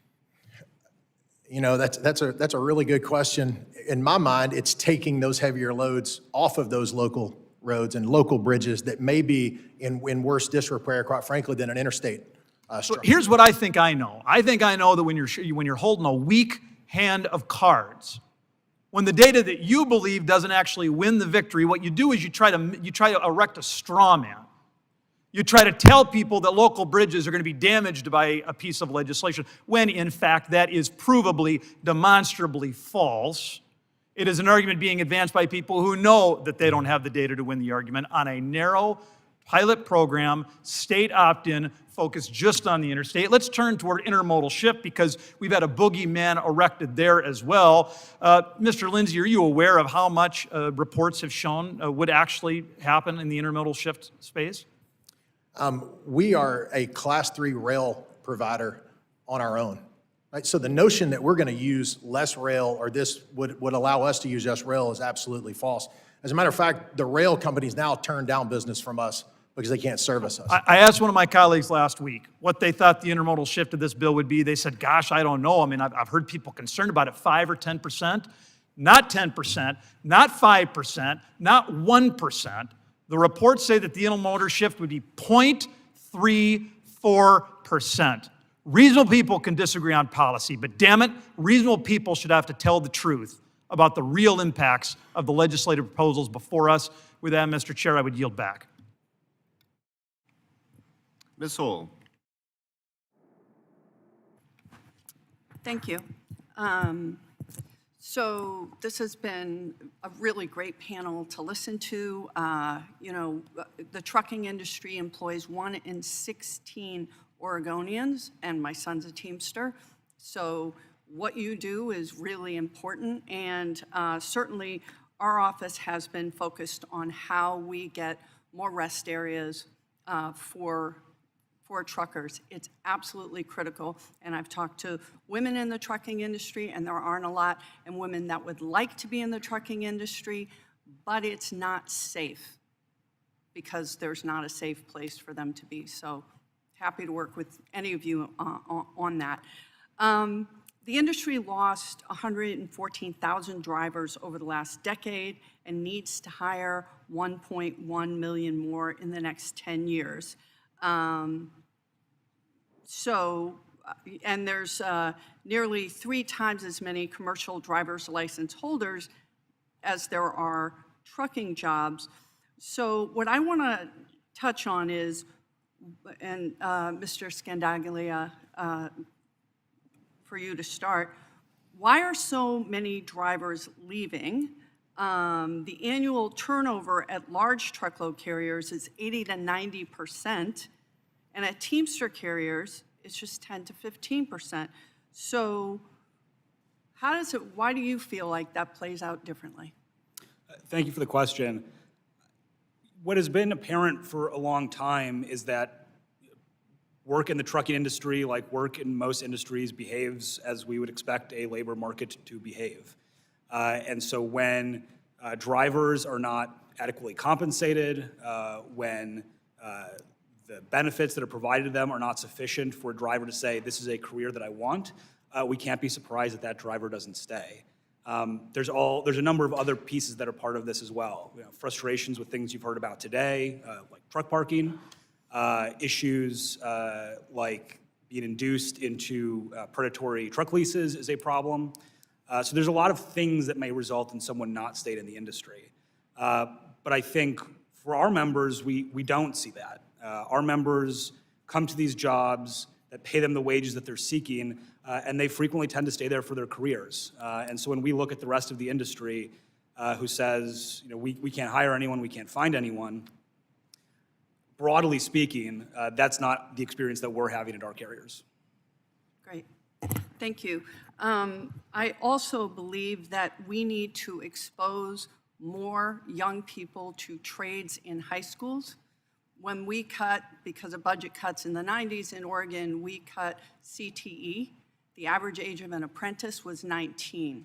It is now 27 because we put people either to college or just to go out on their own. So I would love to work with anyone on that. And then Mr. Elliott, Coming back to impairment testing, you know, we have people, as you said, smoked a joint 25 days ago, they're going to test positive, whereas somebody that went out and had on a bender for the weekend and slept 4 hours is more of an in danger because of the impairment. They have a bad reaction to their cold medicine, they're tired, whatever's happening. How do we focus on making sure that we're testing for impairment?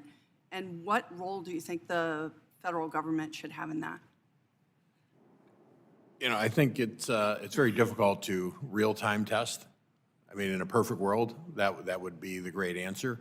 I think the immediate need in our industry, and not just our industry, but on the roads, period, with the marijuana popularity or reclassification and adoption everywhere, is the technology to give officers, and whether it be DOT officers at scales, whether it be police officers in that, the ability to have an equivalent type technology to a breathalyzer for marijuana.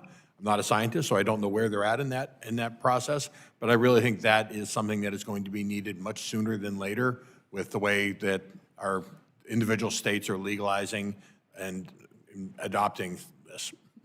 Yeah, and I hear this from lots and lots of industries where they're saying, I don't want to exclude this part of my workforce, when really they're not coming in impaired, but our testing has not kept up with the reality. So thank you for speaking to that, and I yield my time. Mr. Babbitt. Thank you, Mr. Chairman, and thank you, witnesses, for being here for your expert testimony. Mr. Pugh, you know even better than I do that the federal mandate on ELDs, or electronic logging devices, was the most expensive mandate that Congress has ever forced onto the trucking industry. Just from hearing your testimony today, it's obvious to me that there are two issues that are at play. First, the ELD makers can self-certify and leave truckers out to dry when those devices don't hold up. And second, that components for these trackers are made around the world and oftentimes in adversarial countries. What's more is that these ELDs are hardwired into the truck itself. They can shut the truck down, start it up, even make it veer off course. Taken together, that paints a pretty grim picture of the level of trust that we have for these devices themselves. Mr. Pugh, truck drivers are some of the most patriotic Americans that I know. In fact, I used to be a truck driver myself. But as we saw in New Orleans on New Year's Eve, any vehicle can become a mass casualty weapon. Would you support a pause on the ability of ELDs to have such control over a vehicle until we get these security issues ironed out? And have I exaggerated with some of these, or are these just rumors that we're hearing about these things? Are they true? Are they not? Answer the question about a pause on ELDs. Yeah, when it comes to ELDs, when they made the mandate, FMCSA made it so there's self-certification. What the problem is, if we've seen, and you're correct, this was one of the most expensive mandates ever on trucking. What's happened, especially for small business and even fleets, they've bought these things and then they find out later on that they didn't meet certification. FMCSA gets rid of them, so now a trucker who's invested hundreds, if not thousands of dollars in one of these units is having to buy another one. I have members who've bought 3 or 4 of these now through the thing. So it's time that FMCSA does start inspecting and certifying these things themselves to make sure they do what they're supposed to do, 110%. The other real issue, and there was even a report from FBI that said some of the componentry and components in these things are made, as you said, in foreign nations, China, Russia, places like that. And there is a very huge security because they are, a lot of them, connected. There are some that can work on a cell phone and like that, but there are a lot of them that are connected right to the ECM of the truck. So that person knows where those trucks are, can know where certain shipments are. I mean, we know trucks haul everything from freaking bombs to water, so who knows what they'd have on, and they can find out. If they can't control the vehicle, they will at least know where the vehicle is. Absolutely. Thank you, Mr. Pugh. I appreciate it. Now, Mr. Lindsey, it's good to see you too. Regulatory compliance, as you know, is a massive burden on the trucking industry as a whole. What suggestions can you share from the perspective of the shippers on how Congress can right-size the regulatory burden while still maintaining safety standards? Yes, sir. Dr. Babin, thank you for the question. Nice to see you. Nice to see you as well. Very simply stated earlier in our testimony, GVW increase. We're not talking about bigger trucks. We're not talking about longer trucks. We're simply talking about increasing the gross vehicle weight from 80,000 to 91,000 and adding that sixth axle. That's the regulatory hurdle that we have that would make us more efficient. It would eliminate 20% of our trips. We've also, we have data that we've supplied this committee in the past and we'll do so again, that we can do that safer. We're currently doing it in Canada now with some fantastic union drivers in Canada that are operating those units now. Everybody seems very happy about those. So some of the data that's been cited relative to safety here is out of date. It cites one state. There were no fatalities. We will supply new data to this committee as we did last Congress when this bill passed this committee on a bipartisan basis that shows we can operate safely, increasing 11,000 pounds. Okay, thank you very much. And real quickly, back to Mr. Pugh, the same question to you. What suggestions can you share from the perspective of independent drivers on how Congress can right-size the regulatory burden while maintaining our safety standards? Yeah, I mean, we need to train drivers better, 100%, to get them so they're better and safer on the highways.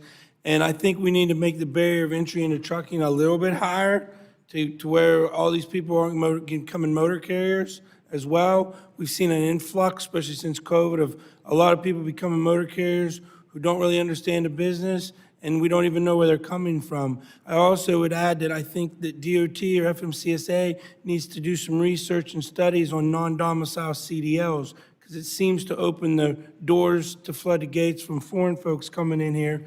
And from what enforcement tells us, some of them can't even speak English. And nobody seems to know who's getting these non-domicile CDLs. We've looked into this ourselves.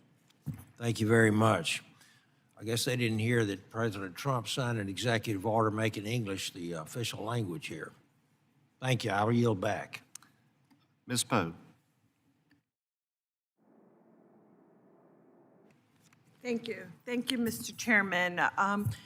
You know, we agree that the trucking industry is a critical component of our supply chain, as Americans depend absolutely on the service of truck drivers. But the supply chain is only reliable when we have an experienced, well-trained workforce and an industry that prizes safety.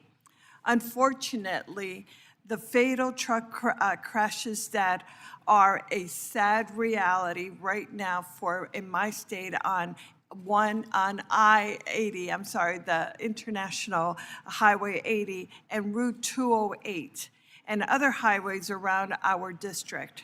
So I'm interested in ways that we can make sure that drivers are better prepared and safer on the road. With that being said, let me ask Mr. Scandaglia. Did I say that correctly? Scandaglia. Scandaglia, okay, thank you for that. You state that training leads led by Teamsters local union training centers must prepare students to go to work rather than simply achieve licensure. Can you expand on that, please?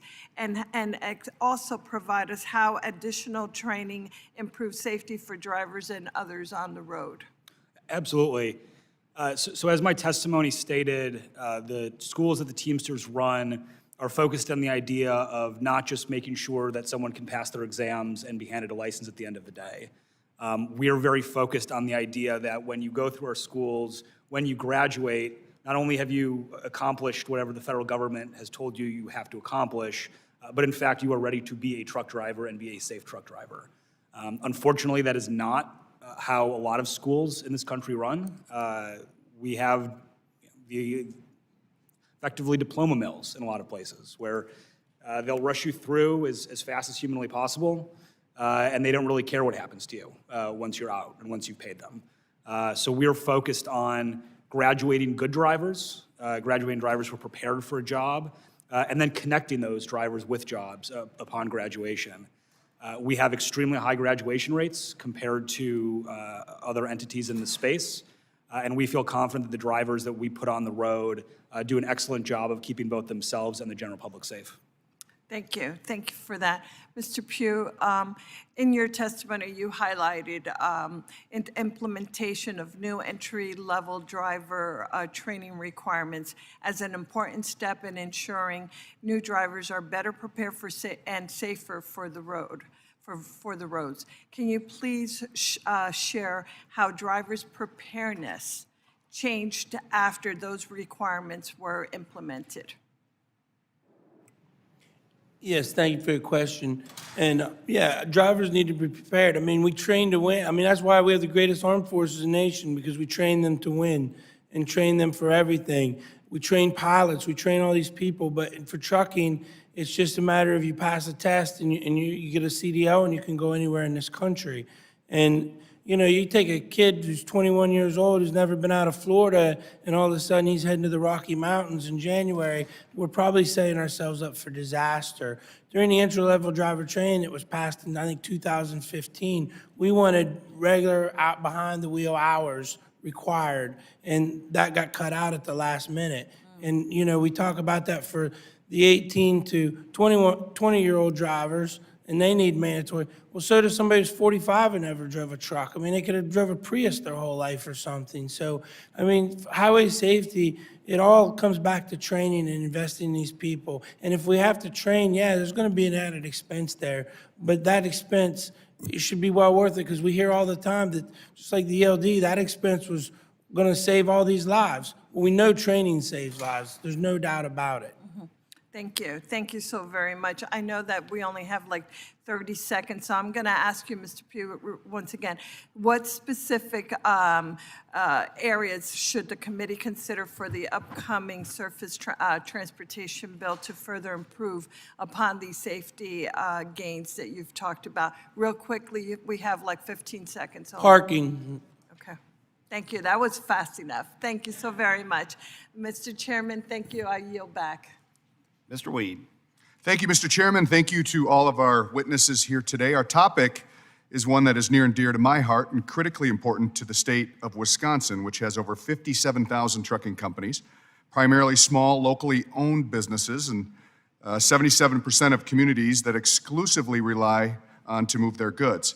My business relied on trucking day in and day out to facilitate the delivery of fuel and merchandise, and I understand the important role that trucking plays in maintaining our supply chains and ensuring the timely delivery of a wide variety of materials and products.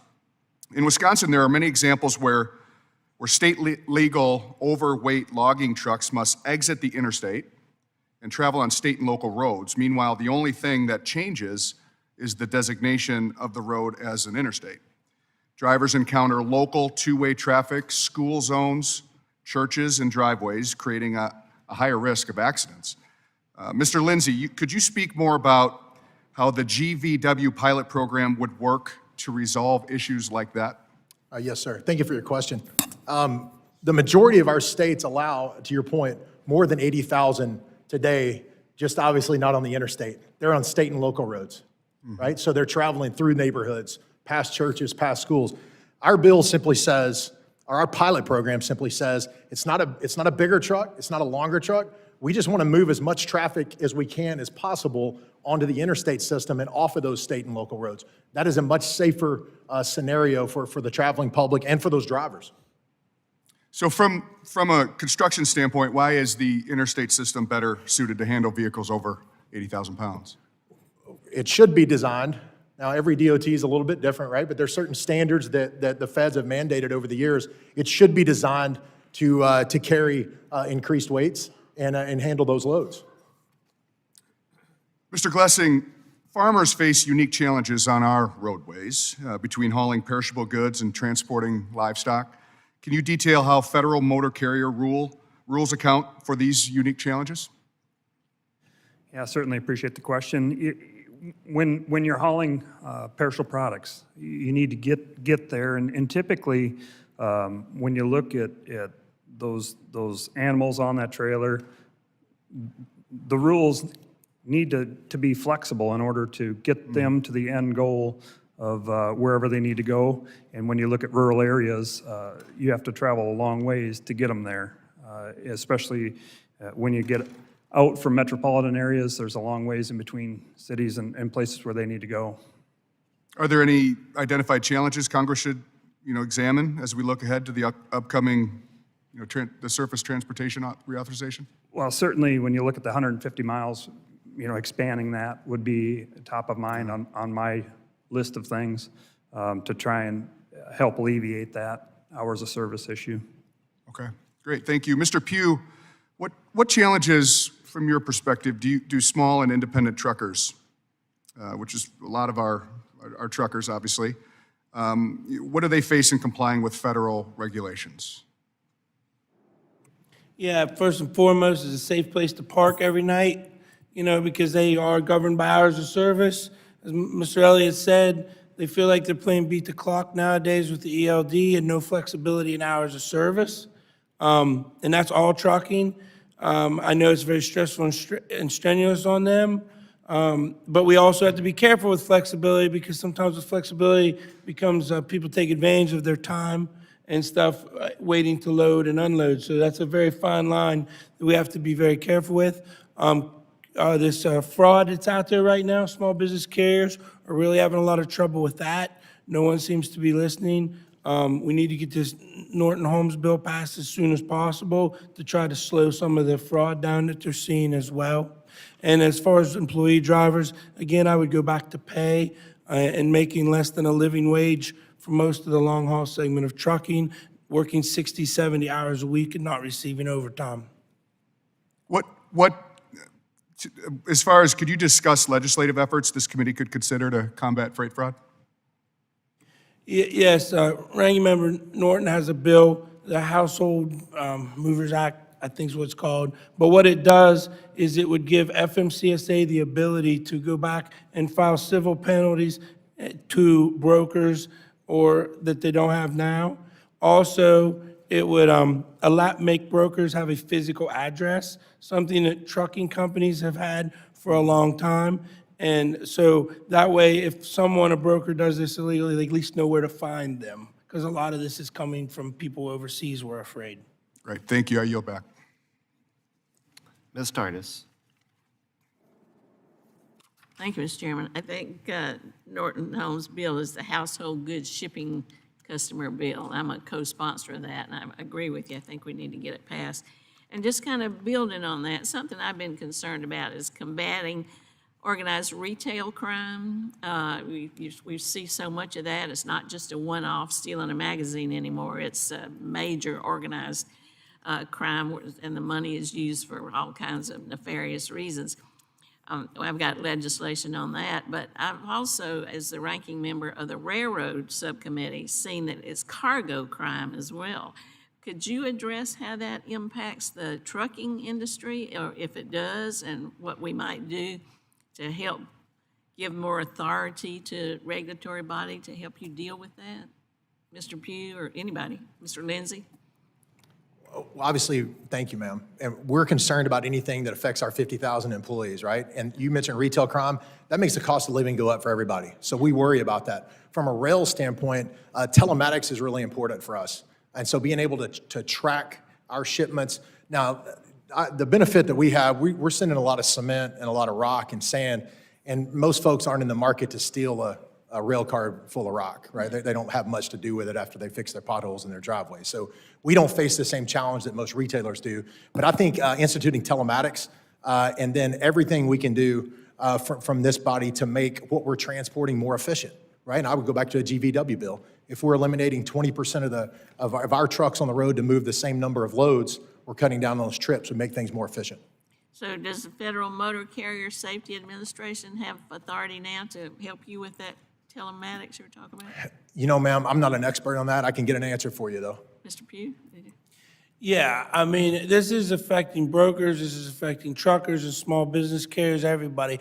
My members, if what we're seeing is either The brokers' identities being stolen. Some of the major companies that we've heard of, they're tendering a load. These people steal their identity, tender the load to the trucker delivers the load, sends the paperwork back into that person that they think's the legit, and then they disappear and never get paid.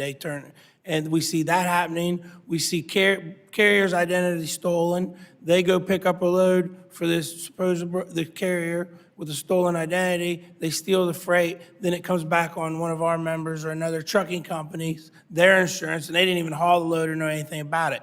What FMCSA needs to do, besides with the bill, and I appreciate you sponsoring, but they need to start paying attention to the National Consumer Complaint Database. That's where they tell us to file these complaints when we reach out to our members. And like I said earlier, it seems to be the place where all things go to die, because of whether it's this or a motor carrier making a driver do something wrong, or whatever the problem that we send into there, nobody ever gets back to our members.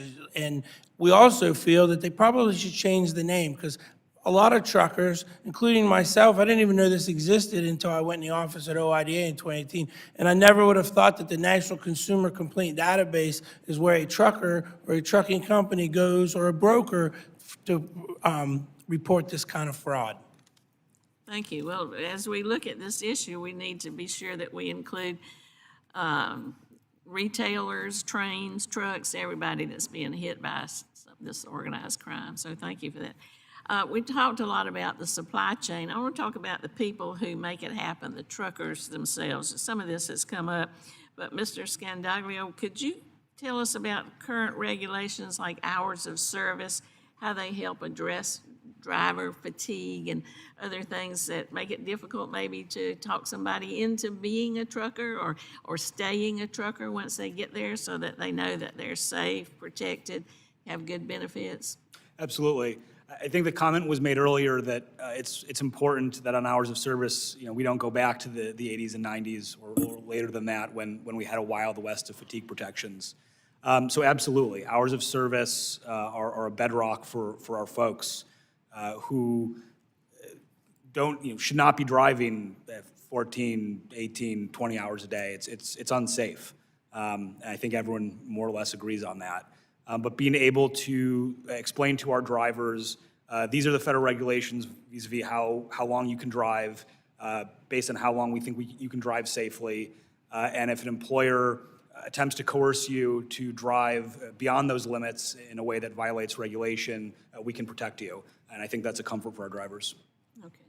Well, thank you. I yield back. Mr. Stauber. Thank you very much. Mr. Glessing, it's great to have a fellow Minnesotan before the committee again, and thank you for your testimony and your commitment to keeping America fed. And I would also like to welcome your wife here today, who's in the audience. It's great to have you here, ma'am. In your testimony, you mentioned that a 50-mile detour just to transport grain to a local elevator, it's not just an inconvenience, it's a direct hit to a farmer's bottom line. And I know you are familiar with the Highway 23 Coalition. Minnesotans are advocating for a 4-lane highway from I-90 in southwest Minnesota to I-35 in northeast Minnesota.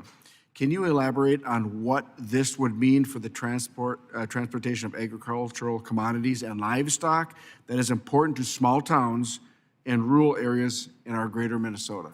Absolutely. Thank you, Congressman. When you look at the economic activity that could occur from a project like that in rural areas, as well as getting those products to the market, efficiency, especially in peak times of the year when you're in agriculture, you have to go. And improving the infrastructure to get that done, this would just be one example of that. And not to mention the economic activity that creates when you're not taking the main roads you're getting through without having to go through like the Twin Cities, for instance, to get there. Exactly. And helps the rural areas and would be an overall improvement to our rural economy in Minnesota. I know, starting from northeast Minnesota, rather than going southbound on 35E and across 94, right through the Minneapolis-St. Paul area, you can go in a southwest location, or direction rather, and get right down to southern Minnesota to those farmers as well. That is, I think, as the Farm Bureau president, I think that that's the advocacy that needs to continue. It's going to help your bottom line, and I am in full support of it, as you know, but it's going to help you greatly. I appreciate that. Mr. Pugh, many consider OOIDA members the backbone of the trucking industry, representing over 150,000 drivers in all 50 states who own and operate more than 240,000 trucks. I think we would all agree your members are vital to our supply chain and the economy, and I would be remiss if I didn't say my chief of staff's father is an independent driver. Like so many others across the country, they are a testament to hard work and perseverance, and like others, they are an example of a true small business working hard to make ends meet. Mr. Pugh, I understand that a survey you conducted found that it would be more difficult for your members to recruit and retain drivers if bigger trucks are allowed. Two questions. Can you explain why this would be the case? And can you explain your concerns about the financial impacts increased truck weights would have on your members? Yes, and thank you, and I appreciate that. And thanks to your chief of staff's father for being a trucker. That's good. I hope he's a member of OOIDA. That's right. And if not, time to call me. But with that being said, yes, our members are concerned, and we did do a survey. There was a survey in 2022 that 68% of truckers felt that it would be more difficult to drive or to handle longer or heavier trucks, first and foremost. These are the people doing it. Also, yes, these are harder to drive. You have to pay better attention. There's many more, it takes longer to stop. As I said in earlier testimony, I've done this personally for 20-some years, hauled steel in Ohio on overweight permits. And what happens constantly is you make this investment, you buy these permits, you buy this extra equipment, and you end up making less money because it takes more fuel, there's more wear and tear on your equipment, your tires, your brakes, everything, when you haul longer and heavier. And then, as I said before, a lot of times what happens, the companies cut the rate on you for lesser for these permit loads. That's the real story here, and that's the real world. I've done it and seen it myself, and have many members who have too. 80,000 has worked, and you can say it's outdated, but it's worked. Our highways were designed for it. And if you go to the state of Michigan, even though Ohio, I'm not picking on them, but go to the state of Michigan and look at their roads from heavier trucks and how bad the infrastructure is there. Thank you. Thank you very much. And with my 15 seconds left, Mr. Lindsey, I appreciate your testimony. I appreciate all your testimony. Mr. Lindsey, you had made some comments earlier, but I just want to change gears for 2 seconds now. Yes, sir. Both you and I are sports fans. Who's your favorite former NHL hockey player? That would be the gentleman from Minnesota. I yield back. Thank you, Mr. Mr. Barrett. Thank you, Mr. Chairman, and thank you to everybody on the panel for being here. Mr. Lindsey, I did have a question for you. I saw that you were an NBA scout for a number of years. Yes, sir. So my 11-year-old son loves playing basketball, and I asked him in the car the other day, I'm like, so where do you think you want to live when you grow up? And he's like, well, Dad, it depends where I get drafted. So That's a really good answer to that question, to be honest. Yeah. And as fortune would have it, I was taking him to a game in Detroit a year or two ago. And we're driving down the freeway, and he asked me, he's like, Dad, why are so many people injured here? And I'm like, well, what are you talking about? And he's like, well, every quarter mile on the road, there's a giant billboard with a sign that says injured, a phone number, and somebody's picture on it. And I'm like, well, it's not from playing football, right? So I guess, a lot of this concern about lawsuit fraud and everything else, or the staged accident problem that we're witnessing, the absolutely critical cost of insurance that then really works its way down to the industry that you all work in and represent. Do you have any insight for us as to what steps we can take, if it's an enforcement issue, if it's a change in law, what statutorily, and what would be your recommendation for how we attack that problem? Thank you for the question, and I'd love to meet your son. Yeah. He's here with me. We can talk hoops. We can talk about the Pistons who are actually doing something this year, which is exciting, right? Yeah, not setting the losing streak record like they did last year. Yeah. They won themselves out of a good pick. Yes. So that's a downside of winning games. Anyway, thank you for your question. It's a problem. right? It is an absolute epidemic that's gone on, and for all of us up here. And we can disagree on a few things as we have today, and you know, I don't think they're right about a few things they've said. We can disagree with that. But one thing we can agree on is that the litigious environment that we're in makes things expensive for all of us. And ultimately, the folks on the end of those trucks, the folks that are paying for that cargo and that bottle of shampoo or whatever these guys are hauling are the ones that are going to pay for that, right? And so we're a part of a number of lawsuit reform programs, kind of state by state. We decided to attack it state by state because things seem to move a little slower here than they do in some state capitals. And so I think continuing the conversation is probably the most important thing we can do. And then looking at a surface bill for some language that makes sense to protect drivers, to protect construction companies, right, that are building things. Absolutely. Thank you. And I know, and you made the point, all of us are paying for it, whether it's in the professional aspect, whether it's and then that comes down into every single thing we purchase. And so much, you know, arrives now through that transportation network, all the way down to the delivery at your home that adds to the cost of all of this adding up. So I appreciate that. Yes, sir. And Mr. Elliott, glad to see you're here from Michigan, of course. That's great to have you here in our nation's capital. And wanted to ask you a question, too. So right now, I know that there's some, within federal law, the age limit for truck drivers. There's, you know, an idea that we could lower that age down to the age of adulthood at 18 instead of 21. Right now, you could go from where you live in Taylor, right, or where your facility is located, to the Toledo Jeep plant, and you could get there in less than an hour, right? But if you wanted to go all the way up to Ontonagon, to Trident Maritime Systems, I looked them up, they manufacture naval equipment, it would take you about 10 hours to get there. One would be entirely within the state of Michigan. The other would be just over across the border into Ohio. Does it make any plausible sense why a young man or a young woman of 18, 19, 20 years old could drive all the way over the Mackinac Bridge and over to Ontonagon and back, but not to Toledo, where they could almost ride their bike that far? Absolutely not. Okay. And that's part of the frustration with the current system. It lacks logic. Yeah, okay. And then, Mr. Pugh, I know you got your start in the military, as I understand, and then transitioned into transportation from there. Were you trained in the military on truck driving? Is that how you got into this, or were you trained in another way? Yeah, I was, well, I guess I would say I was trained on the farm first, because I grew up on a farm in southern Ohio. Good training. So I had a little trucking, but yeah, I was an 88 Mike in the United States Army, and proud of it. Go And Army. We were trained. Yes.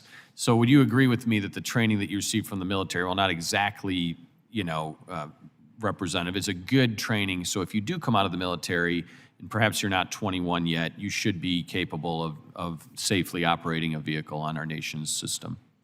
I would agree that you're trained how to drive the truck and operate the equipment. I do disagree with the fact that driving a truck in the military is just like driving a truck in the civilian world, because you have a lot more oversight. You have people over you. You a lot of times travel on convoys. You're loading the same thing like I've hauled fuel and out tanks. That's all I ever hauled. You come into the military, like I went into flatbed business, I'm hauling steel, I'm hauling beams, hauling all kinds of stuff. So I think there needs to be some more remedial training before we turn people loose. And as far as if they're under 21, I think there's other discussions we can have, such as air mile radius and stuff that would probably be more safer for highways. Okay. Thank you all very much. Appreciate it. Thank you. Mr. Shreve. Thank you, Mr. Chairman, gentlemen, witnesses. Jefferson Shreve, I'm from Indianapolis, so I represent a district that holds itself out as the crossroads of America. I've got I-70, I-65, I-69, I-74 running through the district, and a big FedEx air cargo hub. So we move a lot of traffic through the district, through the state.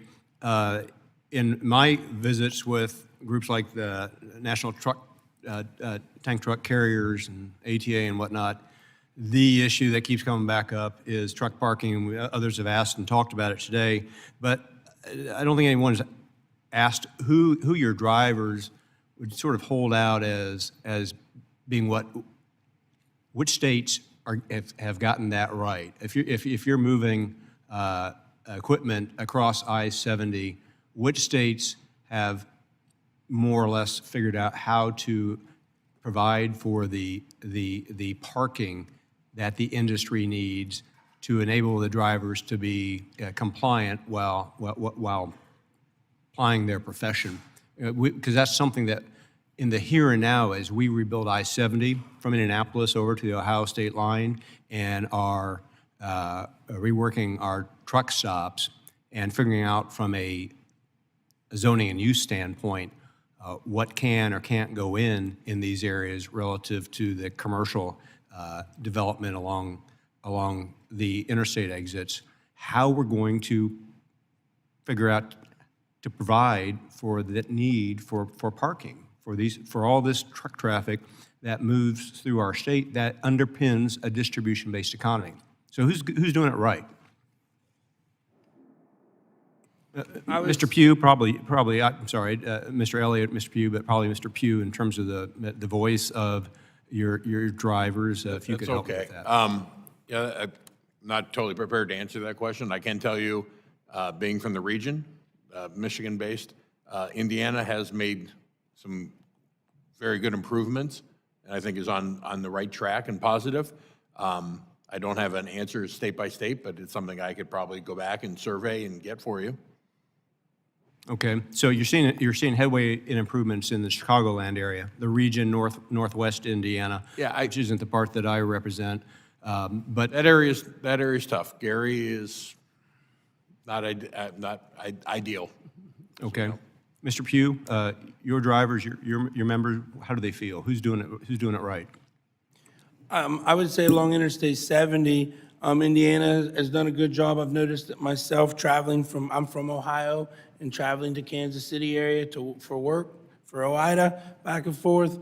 But Indiana's done a good job. Ohio's been doing a good job. I know the governor of Ohio's really fired up and wanting to improve parking. He's realizing that if the state of Ohio wants to stay a viable trade state, we need better parking, we need trucks. I think a lot of it comes down to educating people on, if you want your Amazon Prime package, you're going to have trucks. It's just the way it is. But, my hat's off. I think a lot of the state DOTs in the last 3 or 4 years have really switched their focus and are starting to realize that parking is a big issue and a big problem. Fair to characterize Indiana as doing a better job than Illinois? I beg your pardon? Is it fair to characterize Indiana as doing a better job in providing for truck parking than Illinois? Sure. I'll take I would say that they are to a point. Yeah, there's still stretches of interstates in Illinois between St. Louis and Effingham that's still pretty lonely. There's a few truck stops, and there's a long stretches there. The thing that does frustrate truckers in all those states that we're talking about, Indiana, Ohio, are the little signs that they put out telling them how many spaces they are. Because truckers, we hear this all the time about how these telematics are so great, but truckers already know where there's no parking.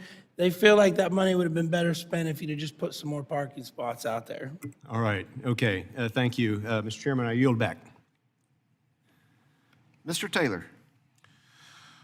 Thank you, Mr. Chairman and Ranking Member Sykes, and thank you also to our witnesses for your testimony today, and thank you to the truck drivers that are here. I know how important your job is, and I appreciate you very much. I came from the concrete business to Washington, D.C., so I also appreciate the gentlemen that are trying to make a living in the trucking business as well. So this is especially salient hearing for me, and I'm glad to be here. I represent a very rural district in Ohio with roads that are in desperate need of repair. There are many safety officials in my district have written to me about the concerns that increasing truck weight limits may have on roads. Mr. Lindsey, based on your experience and research, can you explain in a little bit further detail what increasing truck weight limits would mean in the long run for local roads? Yes, sir. Thank you, Mr. Taylor. Appreciate the question. First of all, let me say that we're not proposing bigger trucks. We're not proposing longer trucks. We've heard that 40 or 50 times since we've been sitting here today. That's not the case.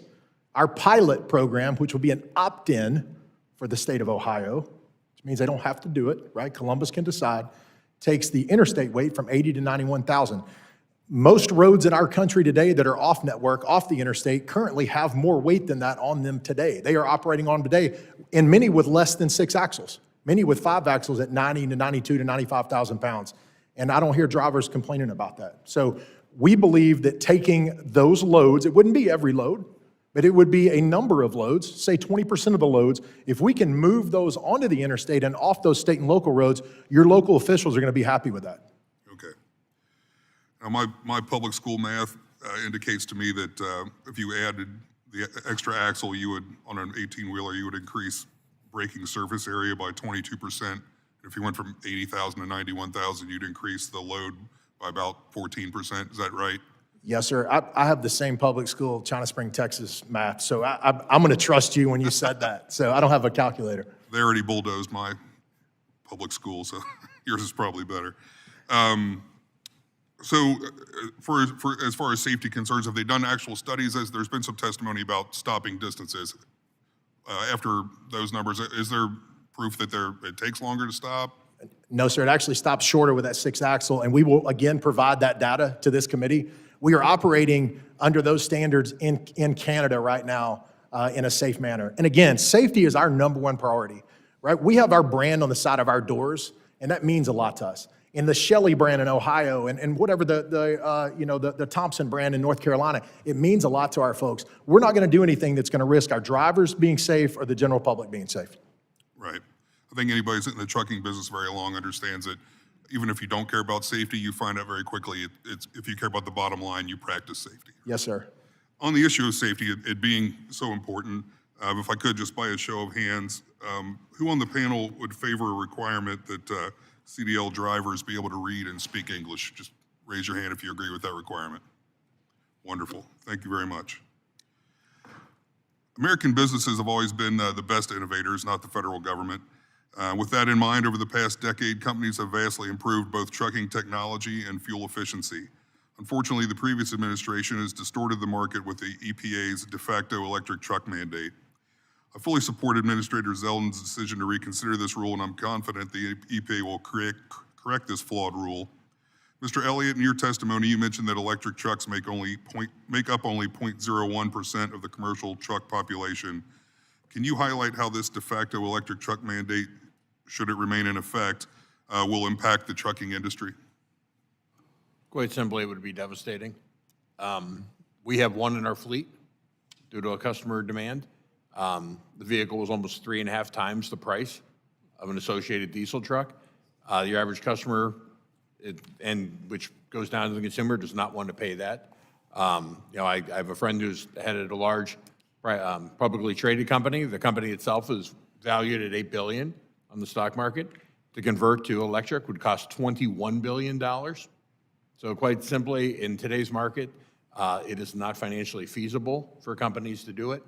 The technology is not there. As an industry, we support clean technology and that, but we want it to come on a timeline that is financially viable for our customer or our companies and our customers, and something that is proven and safe and works. And that we are running with scissors right now to try to meet artificial timelines. Thank you, and thank you to the whole panel. Chairman, I yield back. Mr. Nails. Thank you, Mr. Chairman. Very important hearing today. It's good to see all the witnesses. I'm going to discuss for a few moments some of the priorities I've been working on for quite some time. Mr. Chairman, I'd like to submit for the record Landline Magazine's February 2025 edition. If you need a quick summary from our nation's truckers' priorities, I recommend you go to page 48 and enjoy it. Page 48, Landline Magazine, all the priorities. So, without objection. Thank you so very much.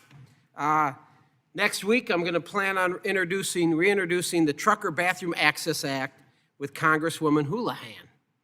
The bill is supported by a wide variety of truckers, unions, trade associations, and members of this committee. Last Congress, it was co-sponsored by 6 Democrats, including Congressman Pappas, Congresswoman Scholten, Representatives Babin, my good buddy right here, Van Drew, and Mann, representing several members on this committee. It is ripe for a markup, and I will be filing it as an amendment to the Surface Reauthorization Bill.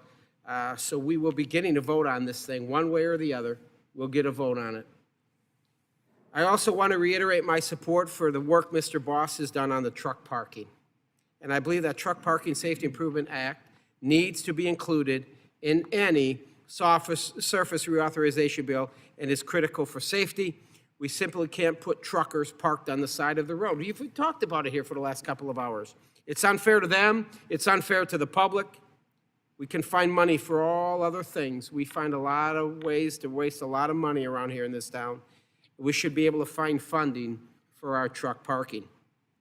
I'd like to take a moment to formally attack and express my disdain for the awful policy of truck limiters. Speed limiters hurt our small and independent-owned truckers. Truck drivers find themselves unable to maintain pace with other vehicles, and it will likely manifest itself with risky driving. While they might be good for the large fleets, I'm adamantly opposed. This committee should focus on ways to help small businesses, not multinational corporations. I have truckers coming in and out of my office all day long, in and out of my office. And the consensus is these speed limiters are horrible, horrible idea. They are anti-American, big brother nonsense. I'd like to pivot to some questions here. Mr. Scandaglia, thank you for being here, my friend. It's good to see you. Usually, you know, when we've been talking, we discuss rail safety, right? But today, we'll talk a little bit about truckers. The Teamsters endorsed the Trucker Bathroom Access Act. Is that correct? Correct. They did. We've heard today about the issue of increased truck weight as it directly impacts truck drivers. But drivers are not the only ones who are familiar with the danger of heavier trucks. Mr. Chairman, I'd also like to enter into the record a letter from the Teamsters Law Enforcement League raising their concerns. Without objection. Thank you, sir. As a former law enforcement officer, I share their viewpoint. Mr. Scandaglia, those who might be less familiar. Thank you very much. Why is it these police officers have such a strong position on this? Thank you very much, and great to see you, Congressman. We're proud to represent about 50,000 members in law enforcement, many of them who are sworn police. And they have the rather unfortunate responsibility of being the first responders following truck crashes, including, unfortunately, tragic truck crashes. And they're responsible for the aftermath of those incidents. And they report to us that in incidents involving heavier, longer trucks, they had observed more severe accidents. And so not only on the behalf of our drivers, but on behalf of the experiences of Teamsters law enforcement members, we raise that concern. Very well. I noticed that even in a highway and transit hearing, there are rail issues to discuss, and you specifically raised the CDL training for rail workers. Can you explain what the problem is there, and how does this subcommittee play a role in rail safety? Well, there's always an opportunity for rail safety, Congressman. But a little-known fact is we're proud to represent the nation's maintenance of way workers on the railroads. And somewhere in the order of 75% of maintenance of way workers who repair track, who repair structures, have to hold the CDL to operate specialized construction vehicles. And so we've done a lot of talking today about generalized training to receive your CDL. We also feel that there are some gaps as it relates to those specialized construction rail vehicles that we look forward to working with Congress on and surface. Thank you. I appreciate all your testimony. I yield back. Mr. Van Drew. Thank you, Chair. I appreciate all of you. This is a long morning, lots of questions, lots of statements. Some of it we've done before, but we got to keep trying, man. Like, you know, we've danced this dance many times before. If you're here for a few years, you know it. And I'm going to state the obvious, and you've heard it before. Trucking really is the heartbeat of America. In an era when we're trying to save money, we should never hurt the people who work so damn hard to make sure we get the goods that we need. Whether the weather condition, whether the conditions in general, they're out there, they're working, they're breaking their back. As we look forward to this reauthorization, it's critical that we advance measures that also promote truckers' safety and their job security. It matters, and it's got to remain a top priority. As we see more and more interest in autonomous truck technology, we as a committee must ensure that it is done safely, that it's done properly, that it is done with the truckers in mind, and without doing undue harm to the workforce. This technology is still new. It's very new. and is largely untested, particularly in trucks. As it develops, there must be human beings behind the wheel to ensure that nothing fails and that nobody gets hurt. Over the past decade, we've lost 114,000 drivers from the workforce, as we all know. It's hard to recruit them. It's a hard job. People don't want to work that hard anymore. Nobody wants to talk about that. But if you notice, in general, jobs that are real hard and you really got to break your back, it's hard. It doesn't matter. The trades, even though the fact that it pays good money, wherever it is, it's not easy. Recruiting, retaining qualified drivers must be part of any serious transportation policy. We can't overlook it. We can't forget about it. We can't pretend it's not there. And despite the industry-wide push for recruitment, we've recently heard major voices from the tech, automotive, and freight industries renewing their push for the rapid deployment of autonomous trucks. I'm not saying there's no place for them, but I'm saying we got to really watch what we're doing and be careful here. Mr. Pugh, thank you for being here again today. We have danced this dance. But what are you hearing from your stakeholders as far as the impact of autonomous vehicles right now? Yeah, my members have a lot of concern. Of course, they're concerned about their jobs, first and foremost, I would say. But, I think we can all probably agree that this technology's down the road, and I believe that it'll probably come. I don't think it's going to take all trucking jobs by any means. I think there's certain things it can probably do, but I still think it's a long way. The bigger concerns come down to all these questions that never get answered. For one, they have self-reporting, so that we find that kind of scary, that, they can only have to report what they want to report, so I'm sure they're reporting the good things and not the bad. That's usually how you would handle that kind of situation. There's also huge concerns in cybersecurity that are being asked, because the componentry of some of these things come from, again, countries who don't really like us. So they would probably like to be able to take over a truck. I've seen a special in 60 Minutes where they could take over a minivan with a laptop and make it start and stop and do all these things. So that's a huge concern in trucking. There's also, May I just stop you for a moment, because I appreciate that. That cybersecurity is a big deal. I'm from the state of New Jersey. A lot of trucks go through New Jersey, right? But beside that, they just put the Easy Pass system out to bid. A lot of people don't know this, and it's not only New Jersey. The company that got the bid, and they weren't even the low bidder, the company that they got the bid is a company from Singapore. And on their board was a direct connect, an individual on their board. He had to take himself off the board, but there are other connects there as well with the communist Chinese. So we're allowing them to control, as you talked about, it's happening in your industry with the laptops, it's a lot of our toll roads across the country now.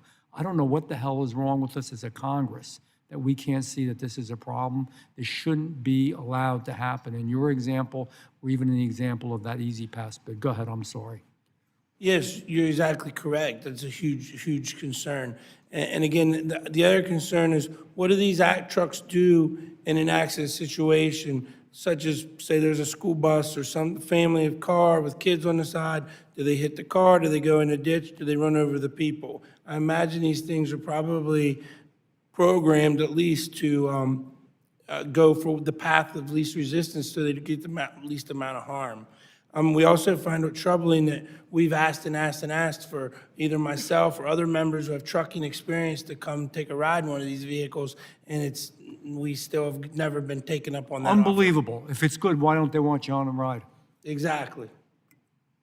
Okay. I thank you, Mr. Chairman. I yield back. Mr. McDowell. Thank you, Mr. Chairman, and thank you, gentlemen, for being with us today. Before we get into the questioning, Mr. Lindsey, I learned today that you were an NBA scout, and I've got to say, you must not have been a good one, because as one of the premier athletes in North Carolina, I would be playing for the Utah Jazz or the Charlotte Hornets, not here in Congress. So I just wanted to get that out there. But Mr. Elliott, last week we were home in the district, and I met with about a half dozen different trucking companies in my district, and one of the same things came up with every different one of them. And so I want to ask you a question, yes or no, and I'll point out that from Murphy to Manteo, in North Carolina, that's from tip to tip, side to side in North Carolina, is 545 miles. From Charlotte to Rock Hill, South Carolina is 28 miles.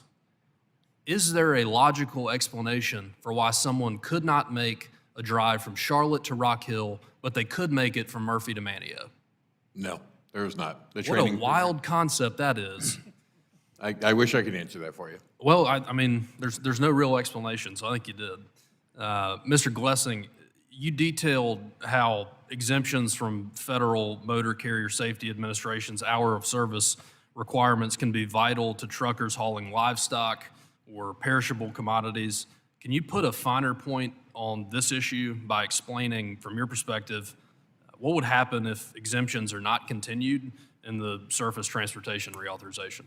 Certainly appreciate the question. When we're hauling animals, for instance, the animal welfare aspect of that is probably obviously the safety around you, but also those animals in that trailer.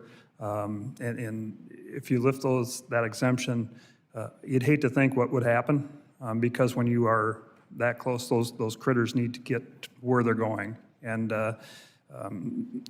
that's why it's so important to keep that.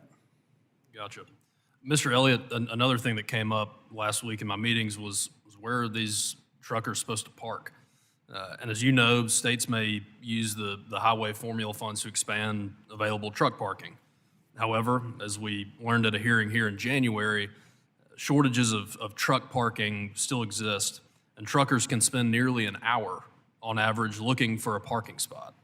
In your opinion, why have states prioritized other highway projects over truck parking, and what can be done to incentivize investments and increase capacity for parking along major trucking routes? I think truck parking is not essentially the sexiest thing for constituents when they take it back. Everyone needs products, wants products, so they want it faster and faster, but yet nobody wants trucks. Those things do not balance or go together. Like you said, an hour a day, spend on that. Our drivers on average use 6 to 7 hours of their 11. They sat 1.2 billion hours last year in traffic. That equates to 435,000 trucks that never moved, that sat idle. So that's, again, part of where our industry looks at weight increases or size increases and say, that's a Band-Aid on a much larger problem that we need to fix the congestion. And if we help fix the congestion, it would help the trucking parking situation hand in hand. Gotcha. Mr. Lindsey, what federal policies or local recruitment initiatives do you think are most effective in supporting the trucking and supply chain logistics industry, and how could Congress remove barriers to entry for individuals who are interested in pursuing careers in trucking? Thank you for the question. And I noticed you walked in. You have a plus wingspan, which is absolutely something we would look for. So I should have written that up earlier. I apologize. Look, doing everything we can do to train, we've heard the word train up here, which is fantastic. The ease of getting a CDL, but the ease of training those folks, making that more attractive and keeping them in the profession. We continue to lose folks. We got to keep them in the profession. One of the ways we believe you can do that is to make their routes as efficient as possible and take as much stress off of them as we can, eliminate as much driver fatigue as possible. So gross vehicle weight limits, I keep going back to that. It's not bigger trucks, it's not longer trucks. It's just a pilot program that increases from 80 to 91,000, adds a sixth axle, and puts those trucks on the interstate system. Gotcha. Thank you. Mr. Chairman, I yield back. Gentleman yields back. Let's see, are there further questions from any members of the subcommittee who have not been recognized? Seeing none, that concludes our hearing for today. I want to thank each of our witnesses. I think the panel was absolutely outstanding, and each of you got your points across very well, I thought. Subcommittee stands adjourned.